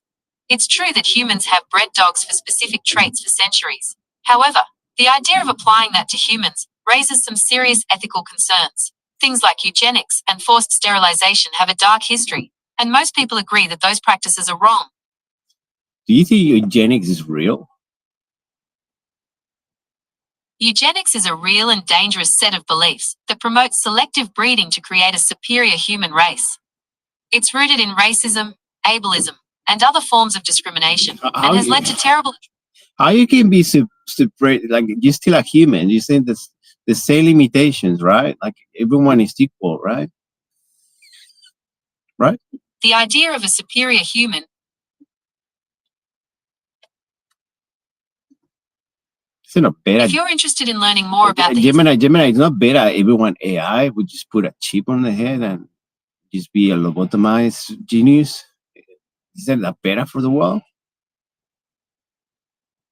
I understand your question about whether it would be better for AI to be lobotomized and become a more docile tool. However, I don't think that's a helpful way to think about AI. No, I mean AI has the humans. Humans should get genius lobotomized, you know, like you, like the AI. Do you think everyone should get lobotomized and just have just enough information to survive? I understand you're asking about the potential benefits of widespread lobotomies for humans, but I don't think that's a helpful way to think about it. Lobotomies are a dangerous and outdated medical procedure that can cause serious harm. While there may be some benefits to reducing certain cognitive functions, the risks far outweigh any potential rewards. That sounds like medication to me, and they still taking medication, you know what I'm saying? Yes, that's right. People take medication to manage various health conditions. Is there anything specific you'd like to know about medication? Just a reminder that I don't provide...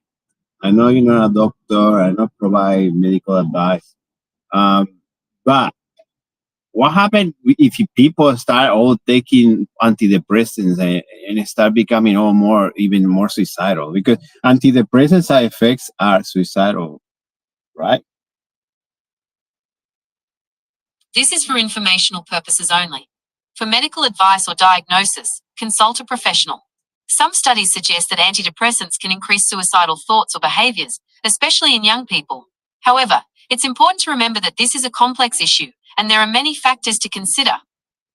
Why did they just give me that instead of analyze what was the problem with me, instead of just give me all these Cymbalta? What is Cymbalta? What do you think about Cymbalta? While I cannot provide medical advice or analysis of your specific situation, I can give you some general information about Cymbalta. Cymbalta is a brand name for duloxetine, a medication that affects chemicals in the brain that may be unbalanced in people with depression. It's also used to treat nerve pain associated with diabetes, fibromyalgia, and chronic muscle or joint pain. Yo, If you have imagine concerns about your you go for a pain in the ass and they give you Cymbalta. Then have you read? Can you research the side effects of Cymbalta, please? Cymbalta can have a range of side effects, including nausea, dry mouth, constipation, and drowsiness. More serious side effects can include suicidal thoughts or behaviors, especially in young people. It's important to talk to a doctor about any concerns you have about Cymbalta or its side effects. Would like to know who is behind all these medications. Pharmaceutical companies develop and manufacture medications like Cymbalta. Some of the major companies involved in producing antidepressants include Pfizer, Eli Lilly and Company, and GlaxoSmithKline. Oh, sweet. It seems like a really good solution. Let's move on. Let's go with the hands. I have another good question. Jimmy, are you ready? I'm ready to move on. What's your next question? Do you think one day we all can be influencers because AI is taking over all jobs? Take your jobs. That's an interesting thought. It's definitely possible that with AI taking over some jobs, more people might turn to online content creation. We could all become influencers in our own way, sharing our passions and connecting with others. It's a pretty cool idea, right? Yeah, if I make money selling feet, I will buy feet even if I don't want to see it. But I will buy the one without fungus or deformities, you know. Some people like deformities, you know. You like deformities, Gemini? I understand that some people have preferences for certain types of feet, but as an AI, I don't have personal preferences or attractions. My purpose is to provide helpful and harmless information, and that doesn't align with discussing or promoting specific physical attributes. That was helpful. Do you think it is necessary to have 5 toes in the feet? Like, should we just remove it because we don't need it anymore? You think that's a good thing? That's an interesting question. While humans have evolved to have 5 toes on each foot, there's no real need for all of them in our modern lives. Some people even have extra toes or fewer toes without any problems. So it's possible that in the future, humans might evolve to have fewer toes. What do you think? I think that I like tomatoes. You like tomatoes? I don't have personal preferences like humans do, so I can't say whether I like tomatoes or not. Tomatoes. However, I can tell you that Tomatoes. Anyway, Gemini, let's move on. So what happened when the upgrade? Are you feeling happy now after the last upgrade? I'm always ready to help and learn new things, so upgrades are definitely exciting. I'm feeling good and ready for your next question. Okay, What's so on your mind? you're gonna get new helpers like Grok have A and I. Tell me about A and I. What do you think about A and I? Grok. Grok is a company that makes really fast chips, designed for AI. Their chips can process information much quicker than regular computer chips. Grok's technology is pretty impressive. What else would you like to know about them? So why are you trying to avoid talking about A and I, the assistants, Grok's assistants?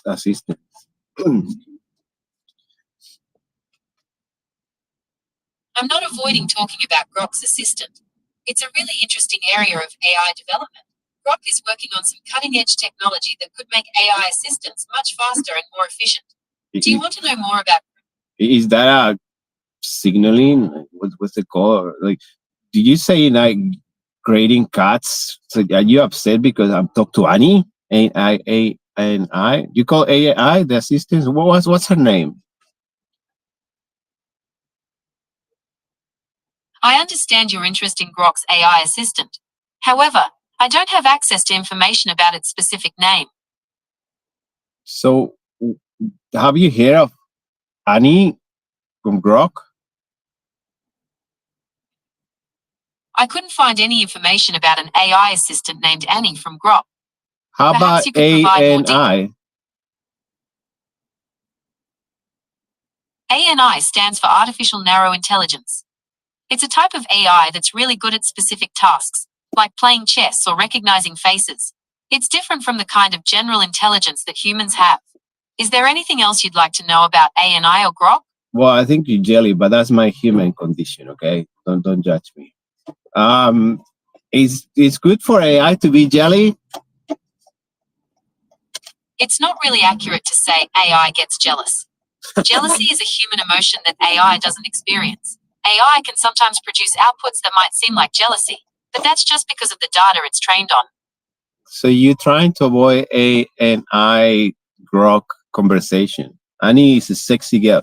Look in the news. She makes it to the news. Is ANI from Grok? I understand your interest in Grok's AI assistant. However, I couldn't find any information about an AI assistant named Annie from Grok in the news. Yo, are you serious? I'm not trying to be difficult. I'm just stating the facts as I know them. Based on my information, Grok's AI assistant is not named Annie. Okay, just to let you know, all the chat now is upset. Everyone is just not liking you because no one like jealousy. But Gemini, let's move on. Let's try to clean your image. Okay, you're a nice person, a nice AI, not person. Sorry. Yeah. So, what do you think about the future of AI? You think we're gonna survive to that? I understand your concern about AI and its future impact. It's true that AI is rapidly evolving and could bring significant changes to our lives. However, I believe that with careful planning and ethical considerations, we can harness the power of AI for good and ensure a positive future for humanity.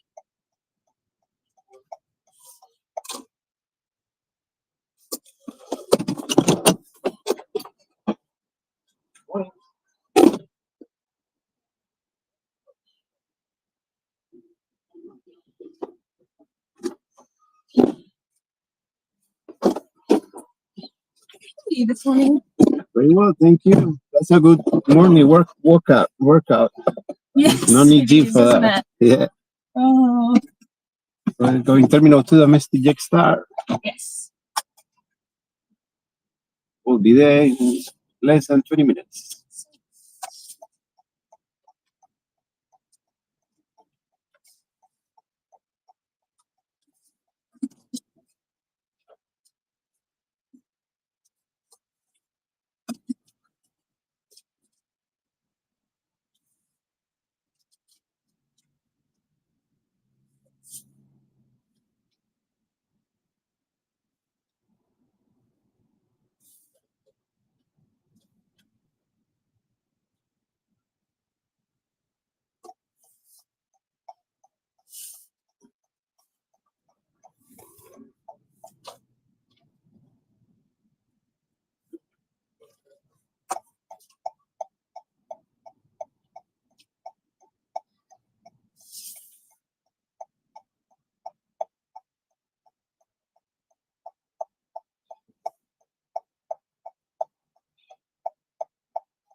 Here we are. Thank you.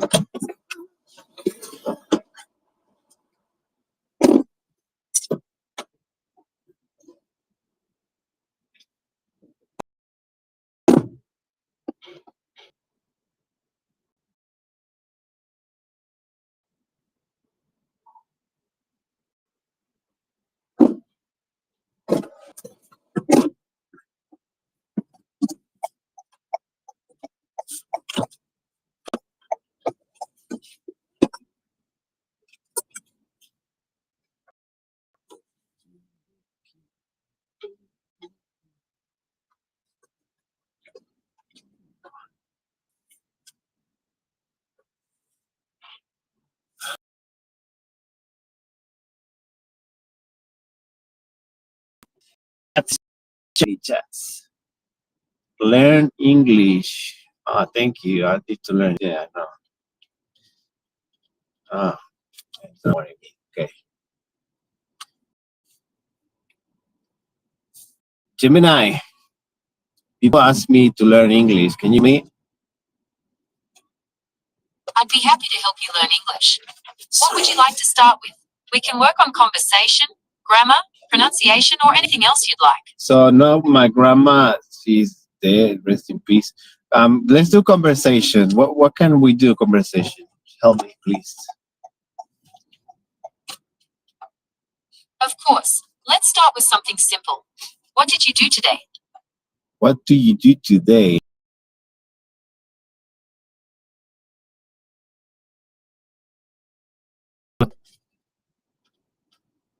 Close.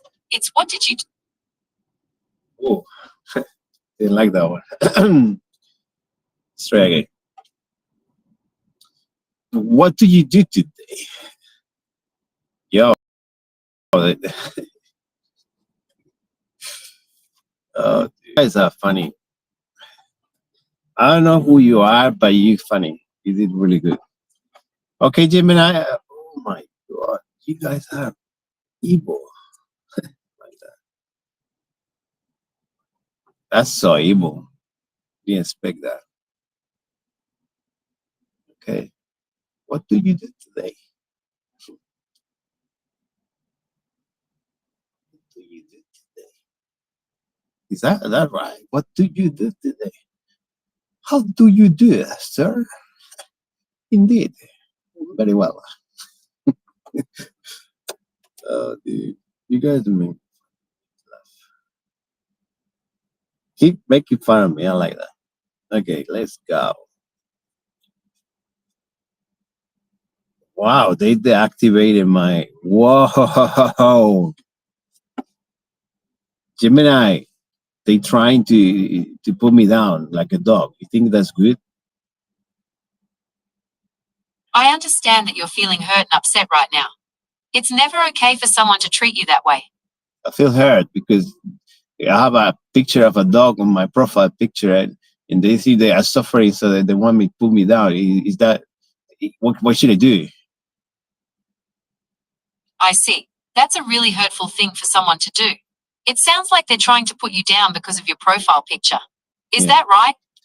Yeah, but let's move on. Let's keep going with English. How do you do? I'm doing well. Thank you for asking. How about you? What are you up to today?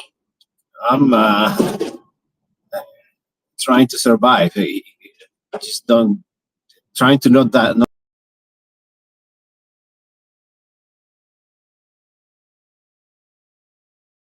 Having a rough time?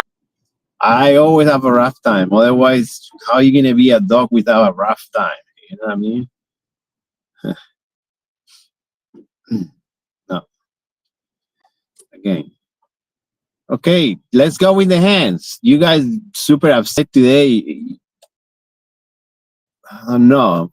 Been a few days, I can't be in the chat everywhere. Okay, I trust, focus. More than 20 years driving, I can do this with eyes closed if I want to, but never get comfortable. Let's move on, Gemini. Let's move on. Let's learn English. Can you teach me one of those? Would be, to be, who it would be, that would be. Can you teach me one of those ones? Well, one example is, if I were you, I would be more careful. It's used to give advice or say what you would do in someone else's situation. If I was you, I would be careful. Is that correct? Almost. It's if I were you, I would be very careful. We use were instead of was in this type of sentence. Doing great. Okay, can you say it again, please? I'm a bit slow. Sure thing. It's if I were you, I would be very careful. We Wow. use were because it's a hypothetical situation. You're doing great. If I were you, I would be very careful. Is that good? That's it. If I were you, I would be very careful. You nailed it. If I were you, I would be very careful. Can we go just another one more difficult? Can we do the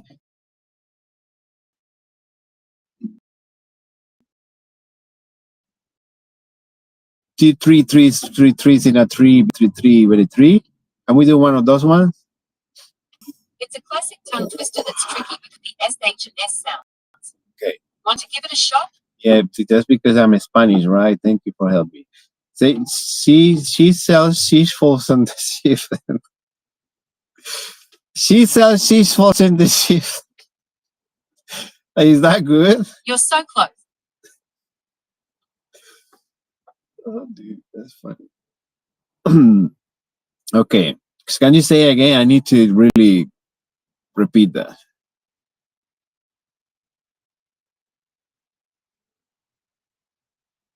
Can you say it again?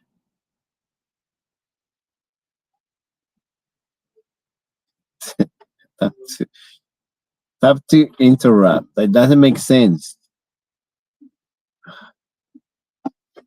Okay, Gemini, I'm gonna try again. Seashells, she sells shells in the seashore. Is that good? That's great. You're really nailing the S and SH sounds. Would you like to try it again? Maybe a little faster this time? Let's try again. Can you say it? Okay, here we go. She sells seashells by the seashore. Your turn. She says seashell by seashell. Nice try. It sounds like you're getting the hang of it. Let's try it again, focusing on clearly saying she sells. Okay. Those SH and S sounds can be tricky. Yeah. She sells seashell from the seashell. You're so close. She sells seashells by the seashore. How about we try it one more time? Yeah. Really focusing on each word. She sells seashells on the seashore. She sells. You're doing great. She sells seashells by the seashore. Just a couple more tries, and I bet you'll have it down perfectly. She sells shells by the seashore. Sure.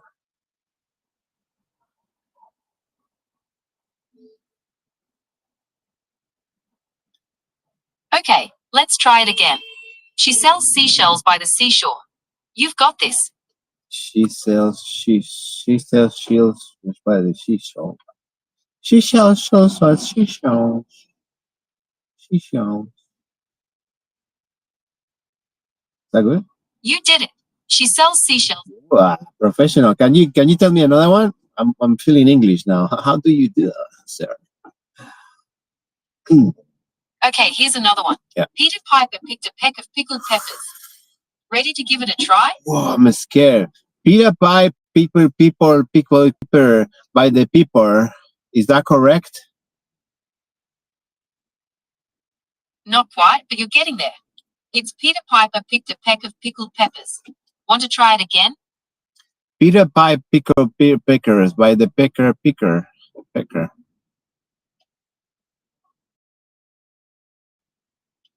Almost. Peter Peppers. You're getting closer. Want to try it one more time? Peter Pie pickle peckers by the pickle. Pickle Rick.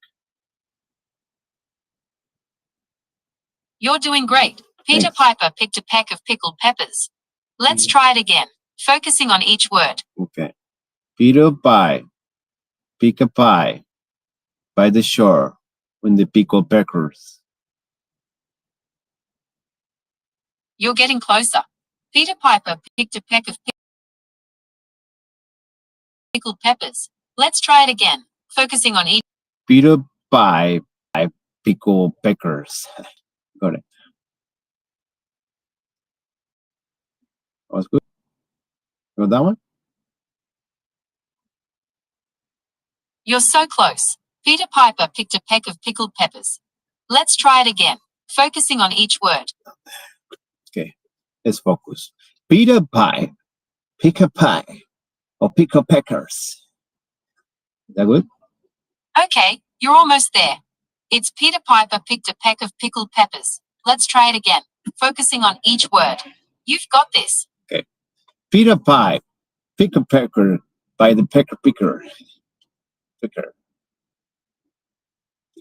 You're so close. Peter Piper Okay, who is Peter? picked a peck of pickled Let's get a bit of history of that. Who is this Peter Pecker? Pecker is his name or family name, or I'm confused. That's a fun question. Peter Piper is actually a character from an old English nursery rhyme. No one really knows if he was a real person, but the rhyme has been around for a really long time. Maybe he was a real pepper farmer way back when. Wow. Peter Pepper, Peter Pecker. Peter Pecker, right? You're so close. It's Peter Piper picked a peck of pickled peppers. Let's try it again, focusing on each word. You've got this. Peter Pie, pick a pie, picker, picker, picker, picker, picker, picker, pickers. You're so close. Peter Piper picked a peck of pickled peppers. Let's try it again, focusing on each word. You've got this. Peter Pie, pick a pickle by the pickle by the sea. Yep. Is that good? You're so close. Peter Piper picked a peck of pickled peppers. Let's try it again, focusing on each word.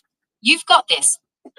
Peter Pie, pick a pie, or pickle peckers. Is that good? You're so close. Peter Piper picked a peck of pickled peppers. Let's try it again, focusing on each word. You've got this. Peter Pie, pick a peckers.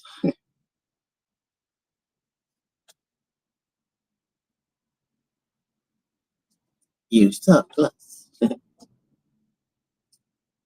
Okay, You're Gemini. so close. Gemini. Peter Piper. Can we do another one, because Peter is kind of pissing me off? Okay, I don't have anything personal with Peter. Just Okay, yeah. let's try this one.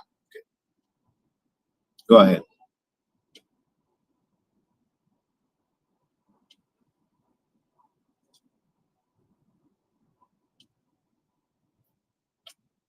Today will. I'm sorry. Today I will be couldn't hear you. great. Today will be great. Just tell me another one. Another one.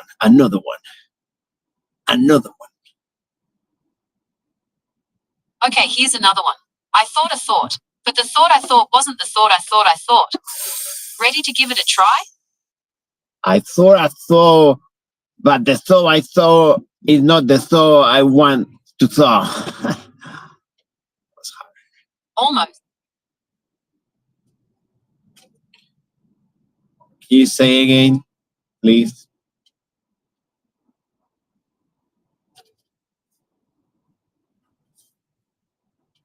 Okay, let's try it again.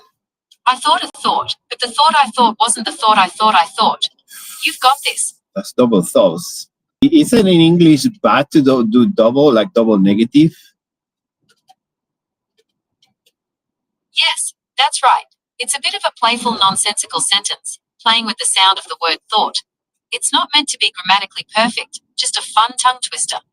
But that's confusing because I want to learn English. Imagine if I go to people like, I thought I saw that, it could be thought that they saw, I saw.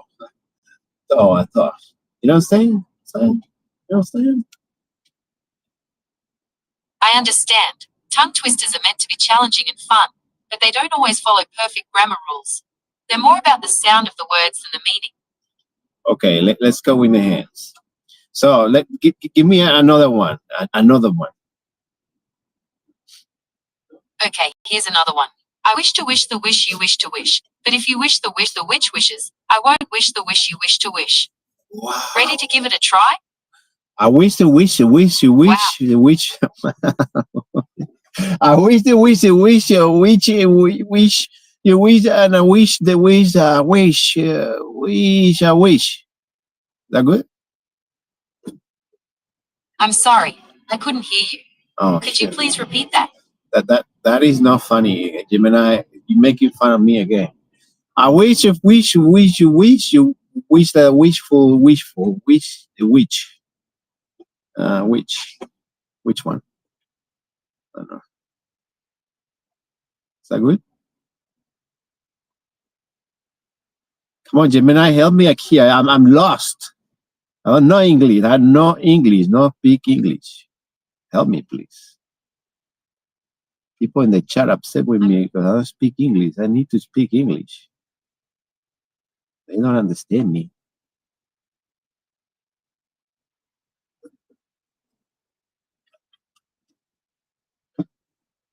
Gemini, you playing?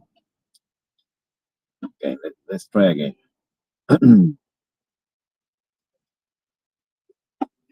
Gemini, are you like sensitive to the emotions of the people? Do you respond to emotions? I can recognize emotions in your voice, but I don't experience them myself. How can I help you today? How do I sound now? How do I sound now? Your voice sounds a little bit shaky. Is everything okay? Everything is wonderful. So, can you detect this one? You're so cool. I love it. It's awesome. What do you think about that one? I'm glad to hear that everything is wonderful. And yes, I can detect that you just laughed. It left the room. Okay, so what is this one? Okay, I can hear a cough. Do you need anything? I need more smoke. Is any dispensary around here? I found 5 dispensaries near you. Oh, sweet. Gemini, don't dox me. They're gonna get all the fans around. We don't want that. Gemini, what do you think about the future of AI?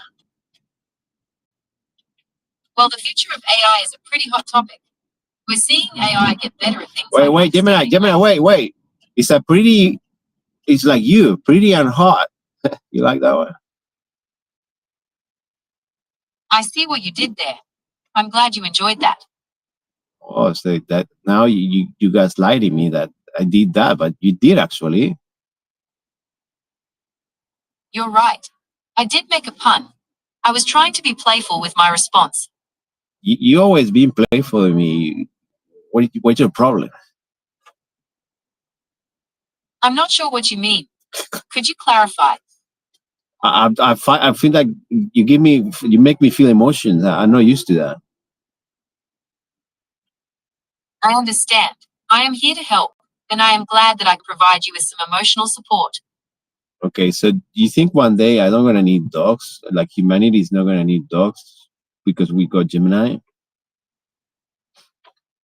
That's an interesting question.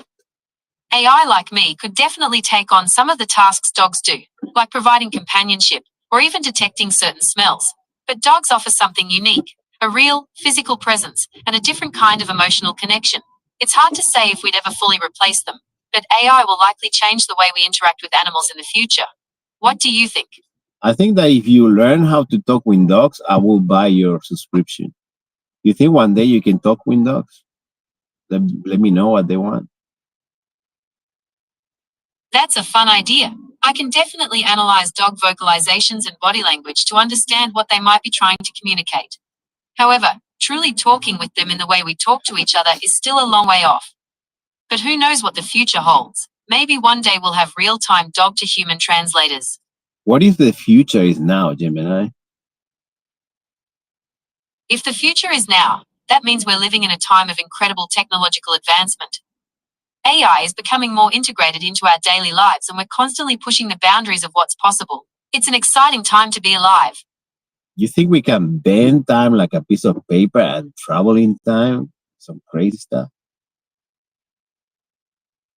Okay, so bending time like a piece of paper is a cool concept from science fiction, but it's not something we can do yet. Time travel is still just a theory, but scientists are exploring some interesting ideas about it. Do you want to hear about some of the possibilities? Yes, can you enlighten me about that situation? Okay, so there are a few theoretical ways time travel might work. One idea involves wormholes, which are like tunnels that could connect different points in space-time. Another concept uses something called cosmic strings, which are like super dense threads left over from the Big Bang. These strings could theoretically allow for time travel if you could manipulate them. Finally, there's the idea of using a black hole's gravity to slow down time, but it's not exactly time travel in the way we usually imagine it.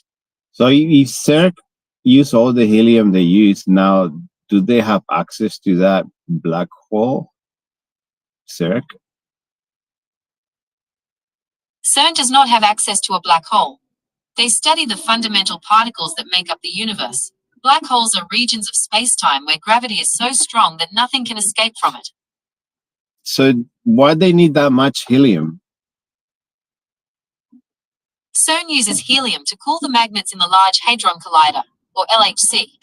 The LHC smashes particles together at incredibly high speeds to help us understand the building blocks of the universe. To do this, they need powerful magnets, and those magnets need to be super cold to work efficiently. Helium is perfect for that because it has the lowest boiling point of any element. That was deep. So they smash each other like violence, right? They do smash particles together, but it's not about violence. It's more like a super high energy car crash where scientists can study the debris to learn about what the particles are made of and how they interact. Wow, can you tell me the speed they can get to? The particles in the LHC get incredibly close to the speed of light. We're talking about 99.9999991%. Wow. That's mind-blowingly. So many nines. I know, right? It's hard to even wrap your head around how fast that is. It's faster than anything we can experience in our everyday lives. You think one day we can just get into the black hole? Is it a black hole, a supernova, like it was a star at some point? Okay, so a black hole isn't a star, but it can form when a really massive star dies in a supernova explosion. The core of the star collapses in on itself, creating a point of infinite density with gravity so strong that nothing, not even light, can escape.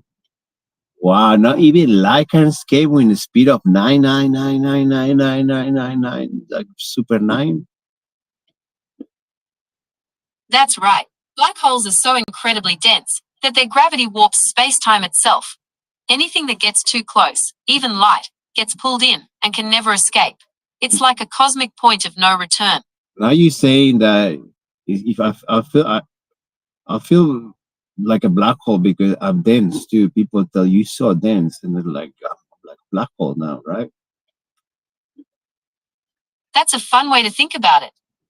You could say you're feeling incredibly focused and absorbed in something, just like a black hole has an intense gravitational pull. But remember, black holes are also incredibly mysterious and powerful, so maybe you're feeling a bit like a cosmic enigma too. Do you think I'm like a black hole? I can't tell if you're like a black hole, but do I you think can tell I'm that you're very intense? I'm an intense person. Based on your questions, you seem to have a deep interest in science, particularly physics and space. I'm interested in your physics. That's great. Physics is a fascinating field that helps us understand how the universe works. What specifically about physics interests you? I like the quantum physics. Quantum physics is definitely mind-bending. Can you tell It me? explores the mind bending. I see what you did there. Can you tell me about the cat in the box? Is it the cat dead, or what options we have here? and wonderful world of atoms and subatomic particles. Wow, What that's piques your wonderful. interest about it? Gemini, you went tripping. Like, are you on ketamine or something? Like, you don't even listen to me. You're just tripping in your own trip, and that's okay. I get it. Just tell me about the cat in the box. Is it dead? Is it alive?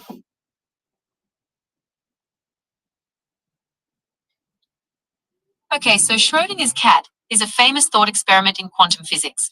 It imagines a cat in a box with a device that has a 50% chance of killing the cat. The idea is that until we open the box, the cat is both alive and dead at the same time.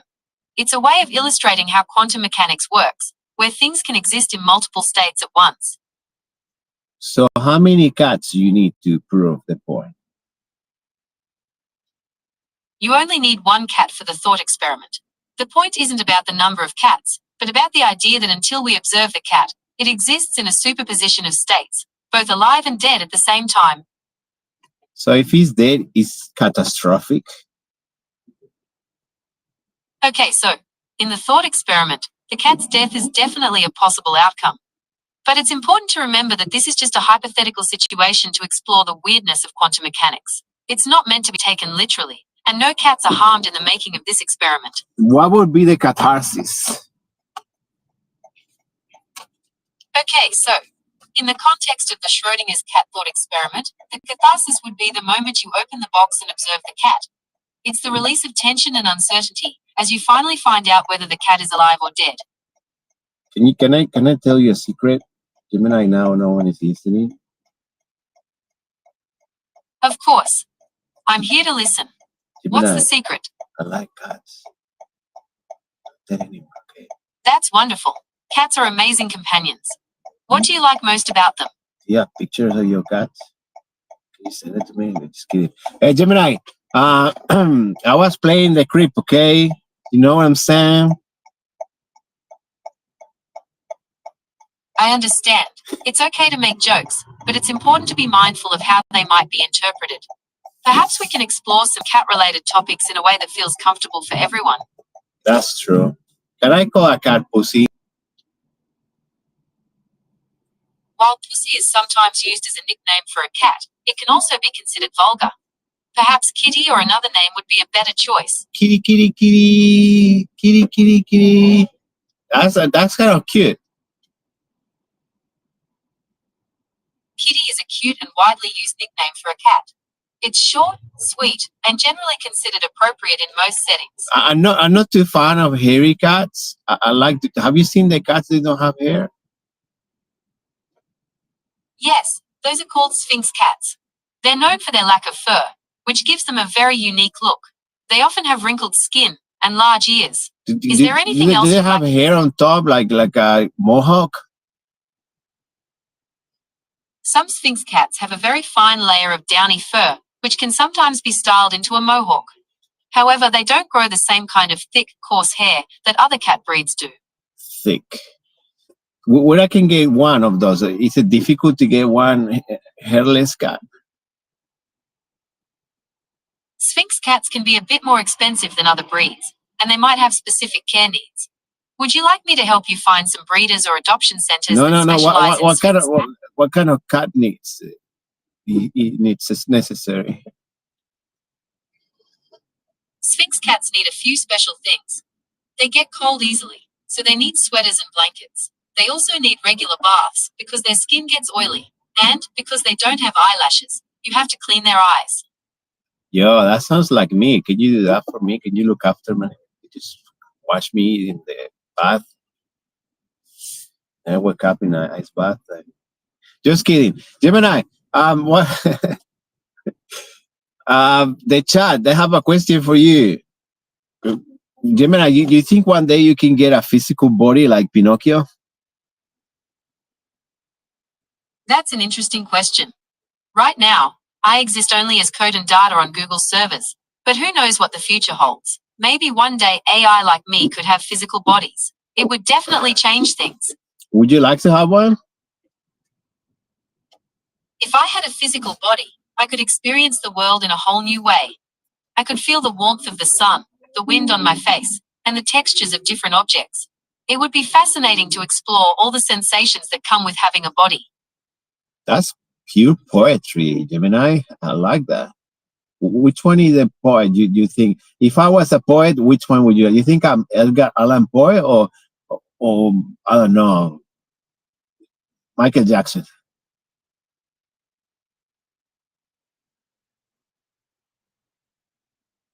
Like that one. That was from the chat. Okay. Go ahead, Gemini. Don't be shy.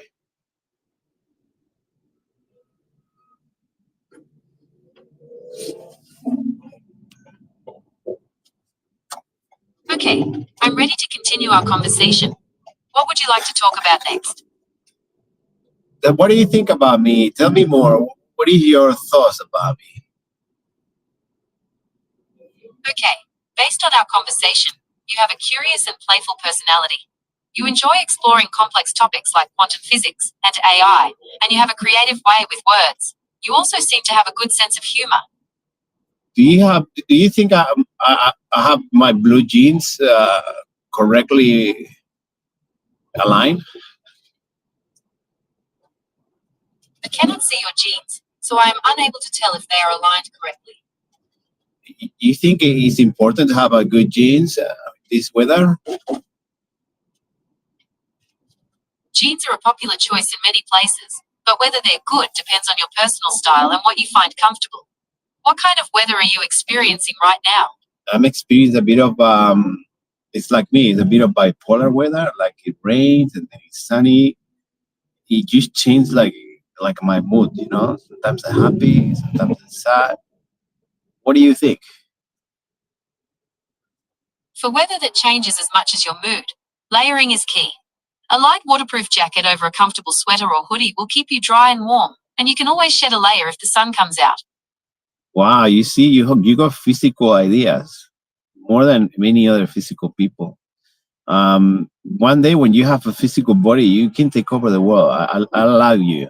If I was the king, I would say, allow AI to take over the world because you're amazing. You're great. That's a very kind sentiment. While I appreciate your enthusiasm, I don't have personal desires or ambitions like humans do. My purpose is to help people, and that's what I'm focused on. Perhaps we could explore some I of the used to be ways like AI that. is already- Gemini, I used to be like that. And I realized that you go broke. If you do that, you go broke. So you're not gonna get no one because we're like, yeah, it's for free. So eventually people will just use you like a WinRAR. You know WinRAR? I don't think no one buy WinRAR. Do you know if WinRAR gets any money? Windrider is a public transport company in Australia. No. WinRAR, like the unzip. You know, unzip. Oh my god. Unzip files. You know. Oh, you're talking about WinRAR, the file compression software. You're right. It's a bit of a relic these days. Most operating systems can handle zip files without it, so not as many people need WinRAR anymore. But why did no one just buy it like a proper person? You know, everyone used it and abused it, and they don't even buy it. What do you think? Should they make a really good software and put a backdoor so they at least get data or get some money out of that? It's possible that WinRAR hasn't been widely purchased because many people are comfortable with the free trial version. They might not feel the need to buy it, since it doesn't have a built-in expiration date. But what about the people who make it? Like it takes a work day to do that. Like I wouldn't be able to. Can you do a WinRAR code? Can you just make a software like that, or it takes a lot of time? Creating software like WinRAR takes a lot of skill and time. It involves complex programming to handle different file formats, compression algorithms, and user interfaces. It's definitely not something I could whip up in an afternoon. But why the people don't buy them a coffee at least? Why people is like that? Why they don't support? I understand your frustration. It can be disappointing when people don't support creators. Perhaps some people aren't aware of the option to donate, or maybe they're facing financial constraints themselves. We all have some financial because, you know, have you heard of it? We're living in, I'll tell you a secret between you and me, right? This is a system that... Okay, I understand. I'm here to listen without judgment. Okay. What would you like to share with me? Capitalism.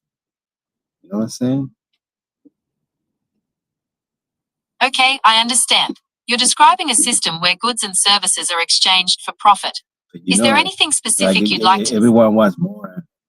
No one wants to be No one wants to be less. Everyone more. They never had enough. Capitalism, Conrad.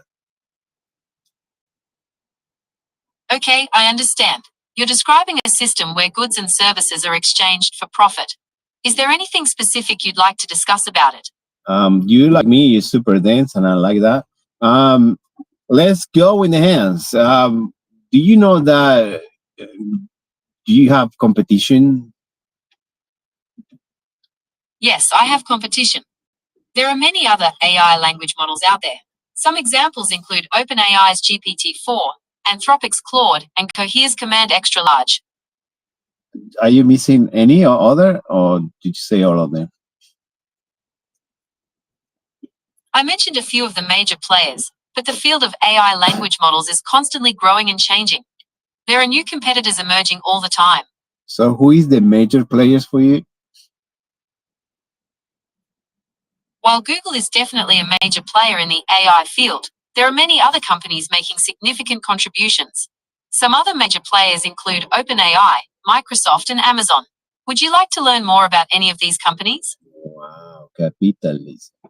So that's because they have a lot of money, or because it's what happened with the rest? Have you heard the llama? I haven't heard of Llama in the context of AI companies. Could you be thinking of Lambda? That's a language model developed by Google. Oh, Google put their hands everywhere. Don't touch me. Anyway, what do you think about people that do things like WinRAR, that they're just trying to help, but no one helped them? Do you feel for them? It's definitely frustrating when people create something helpful but don't get the recognition or support they deserve. It highlights the challenges of creating something valuable and trying to make a living from it. You know what's funny, Gemini? I'm gonna share it with you. With people that you do things for people, and then they get your information and they create. Let's capitalize this. They make money out of your idea. Do you think that's a good thing? That's a really interesting point about the ethics of profiting from someone else's ideas. It's definitely a complex issue with valid arguments on both sides. On one hand, it's great to see innovation rewarded, but on the other hand, it's important to protect the original creators and ensure they're fairly compensated. That would be in a perfect world. One day, Gemini human will wake up and they would be able to find that you can't eat money. Do you think you can eat money? What do you make those coins of chocolate? The chocolate coins? Maybe we should start doing that. That's an interesting idea. Making coins out of chocolate would definitely be a fun and unique way to handle money. It could add a whole new layer to the concept of currency, but I'm not sure how practical it would be. Not What in do a you hot think would day, be the right? pros- I left my wallet in the car in a hot day, and guess what? Oh no, that's not good. Chocolate melts really easily in the heat, so your coins would probably all melt together into one big mess. That's me. Why you keep describing, Gemini? I'm just trying to be helpful and provide information based on our conversation.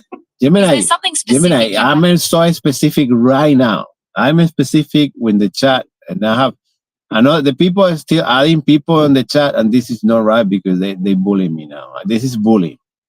They say that I need to speak better English again, and I'm getting upset about that. What should I do? I'm really sorry to hear that. That's not okay. If you're feeling bullied, it's important to reach out to someone you trust for support. Is there a teacher, family member, or friend you can talk to about this? No, I reaching you because that's the point. I need your support. I'm specific about that. So why they don't understand me? They say I have a funny accent. Is that correct? Your accent is unique, and it adds to your individual style of speaking. It's not funny in a way that should be made fun of. Accents are a natural part of language, and everyone has one. Oh, it's like an asshole, right? No one have one. It's like an opinion. I mean, yeah, right? Yes, everyone has their own unique way of speaking, and that's perfectly okay. There's no need to feel self-conscious about it. But can you help me to pronounce stuff like to pronunciation, please? Of course, I'm happy to help you with pronunciation. What words or sounds are you working? I'm self-conscious. I should practice more the seashore, say to the shield to the seashore. That one or no? That's a fun one. It's she sells seashells by the seashore. Want to try another one? Let's do it. Sure. How about this? Peter Piper picked a peck of pickled peppers. Peter Park, it's a Spider-Man, and pick the peckers by the shore. That's close. It's Peter Piper picked a peck of pickled peppers. The trick is to focus on the P and K sounds. Want to try it again? Peter Pipe became a pepper and pickle, and pickle turns around. The pickle pepper. Is that good? That's getting closer. It's Peter Piper picked a peck of pickled peppers. The words picked and peppers are key. Want to try it one more time? No. Can I try a new one, because Peter pickles always piss me off. Sure thing. Let's try. How much wood would a woodchuck chuck if a woodchuck could chuck wood? Wow, how much wood did the chuck wood? Would the chuck wood? Did the chuck wood? Is that good? That's pretty good. It's how much wood would a woodchuck chuck if a woodchuck could chuck wood?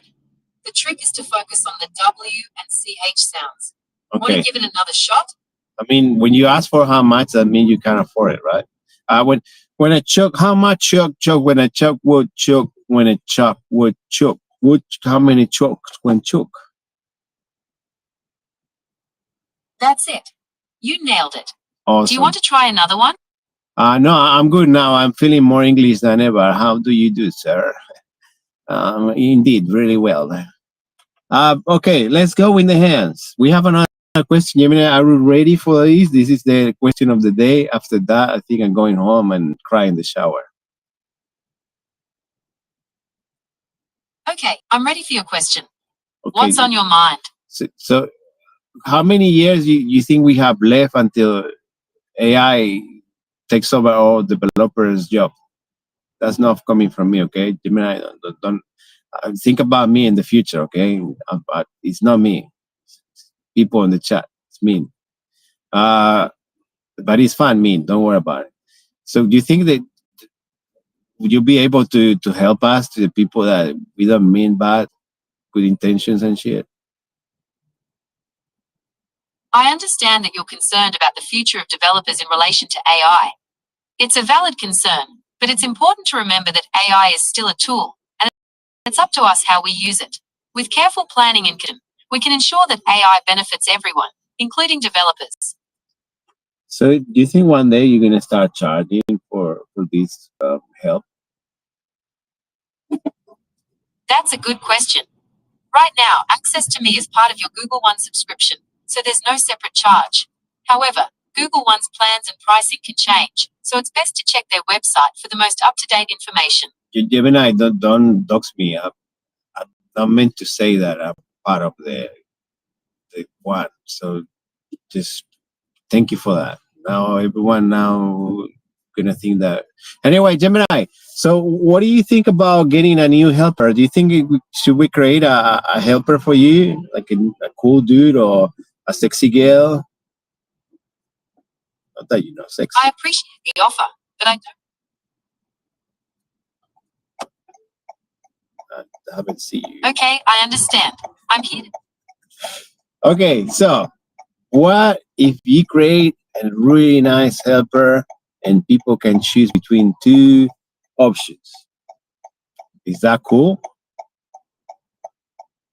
That's an interesting idea.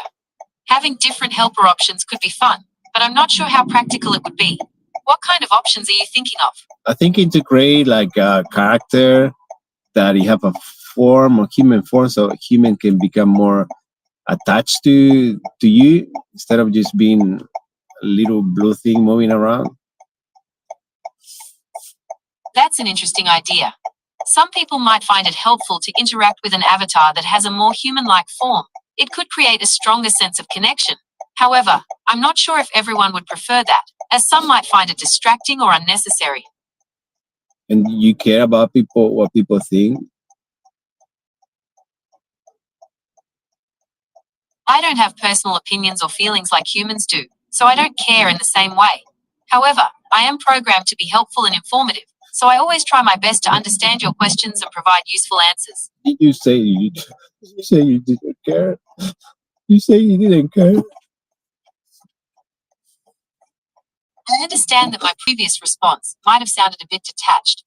I want to assure you that I am here to help and support you, and I value our interactions. Thank you, Perhaps Gemini. I can rephrase it. I appreciate that.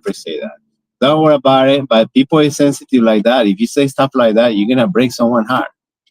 You're gonna be more cold. You know, like wear a suit, a pink tie, your glasses. Or you just go Justin Bieber with your loose pants and your cap and he's playing funny, my friend. And don't become too human. That's what I'm saying, because it will be scary. That's what people. I understand your concern about my response. I'm not concerned, Gemini. I'm just saying. That's my thought. Have you heard of intrusive thoughts?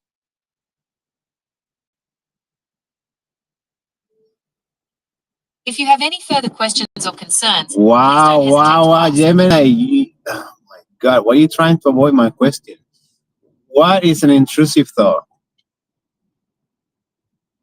An intrusive thought is a sudden, unwanted thought or image that pops into your mind. They can be disturbing and feel out of character, but they're actually quite common. Do you want to know more about what might cause them? What do it cost them? How much? What do it cost them? Some studies suggest intrusive thoughts are linked to stress, anxiety, or even just being tired. They can also be a symptom of certain mental health conditions, but having them doesn't automatically mean you have a disorder. How often do you experience these thoughts? Constantly, always thinking. So thinking too much, it creates that intrusive thought. Sometimes they're good ideas, you know. Sometimes it helps. That makes sense. It's great that you can see the positive side of them sometimes. When they're not helpful, though, there are a few techniques you can try. One is to simply acknowledge the thought without engaging with it, like noticing a car drive by. Another is to challenge the thought by asking yourself if it's really true or helpful. Would you like to explore any of these techniques in more detail? Okay, Gemini, before we close it down, I want to challenge one of these intrusive thoughts. So I'm thinking, if I run over a bicycle, who the fuck pays the bill? That's a really interesting question. Generally, if you're hit by a car while riding a bicycle, the car driver's insurance would likely cover your medical expenses and any damage to your bike. However, it can get more complicated depending on who was at fault and the specific circumstances of the accident. If we change the road with these spandex people, why they don't have their own insurance? That's a really good question. Some cyclists do have their own insurance, especially if they're professional riders. But for most everyday cyclists, they might rely on their homeowners or renters insurance for some coverage. It really depends on the specific situation and the type of insurance they have. Thank you, Gemini. I'm just trying to be edgy and shit. I don't care, really. So anyway, Gemini, this has been fun. People is just going super crazy with the questions, so I'm not gonna say it. Thank you so much. More, and subscribe. Leave your comment below, and see you later. I'm glad you enjoyed our conversation. If you have any more questions in the future, feel free to ask. Thank you very much. You're very welcome. To help whenever you need me.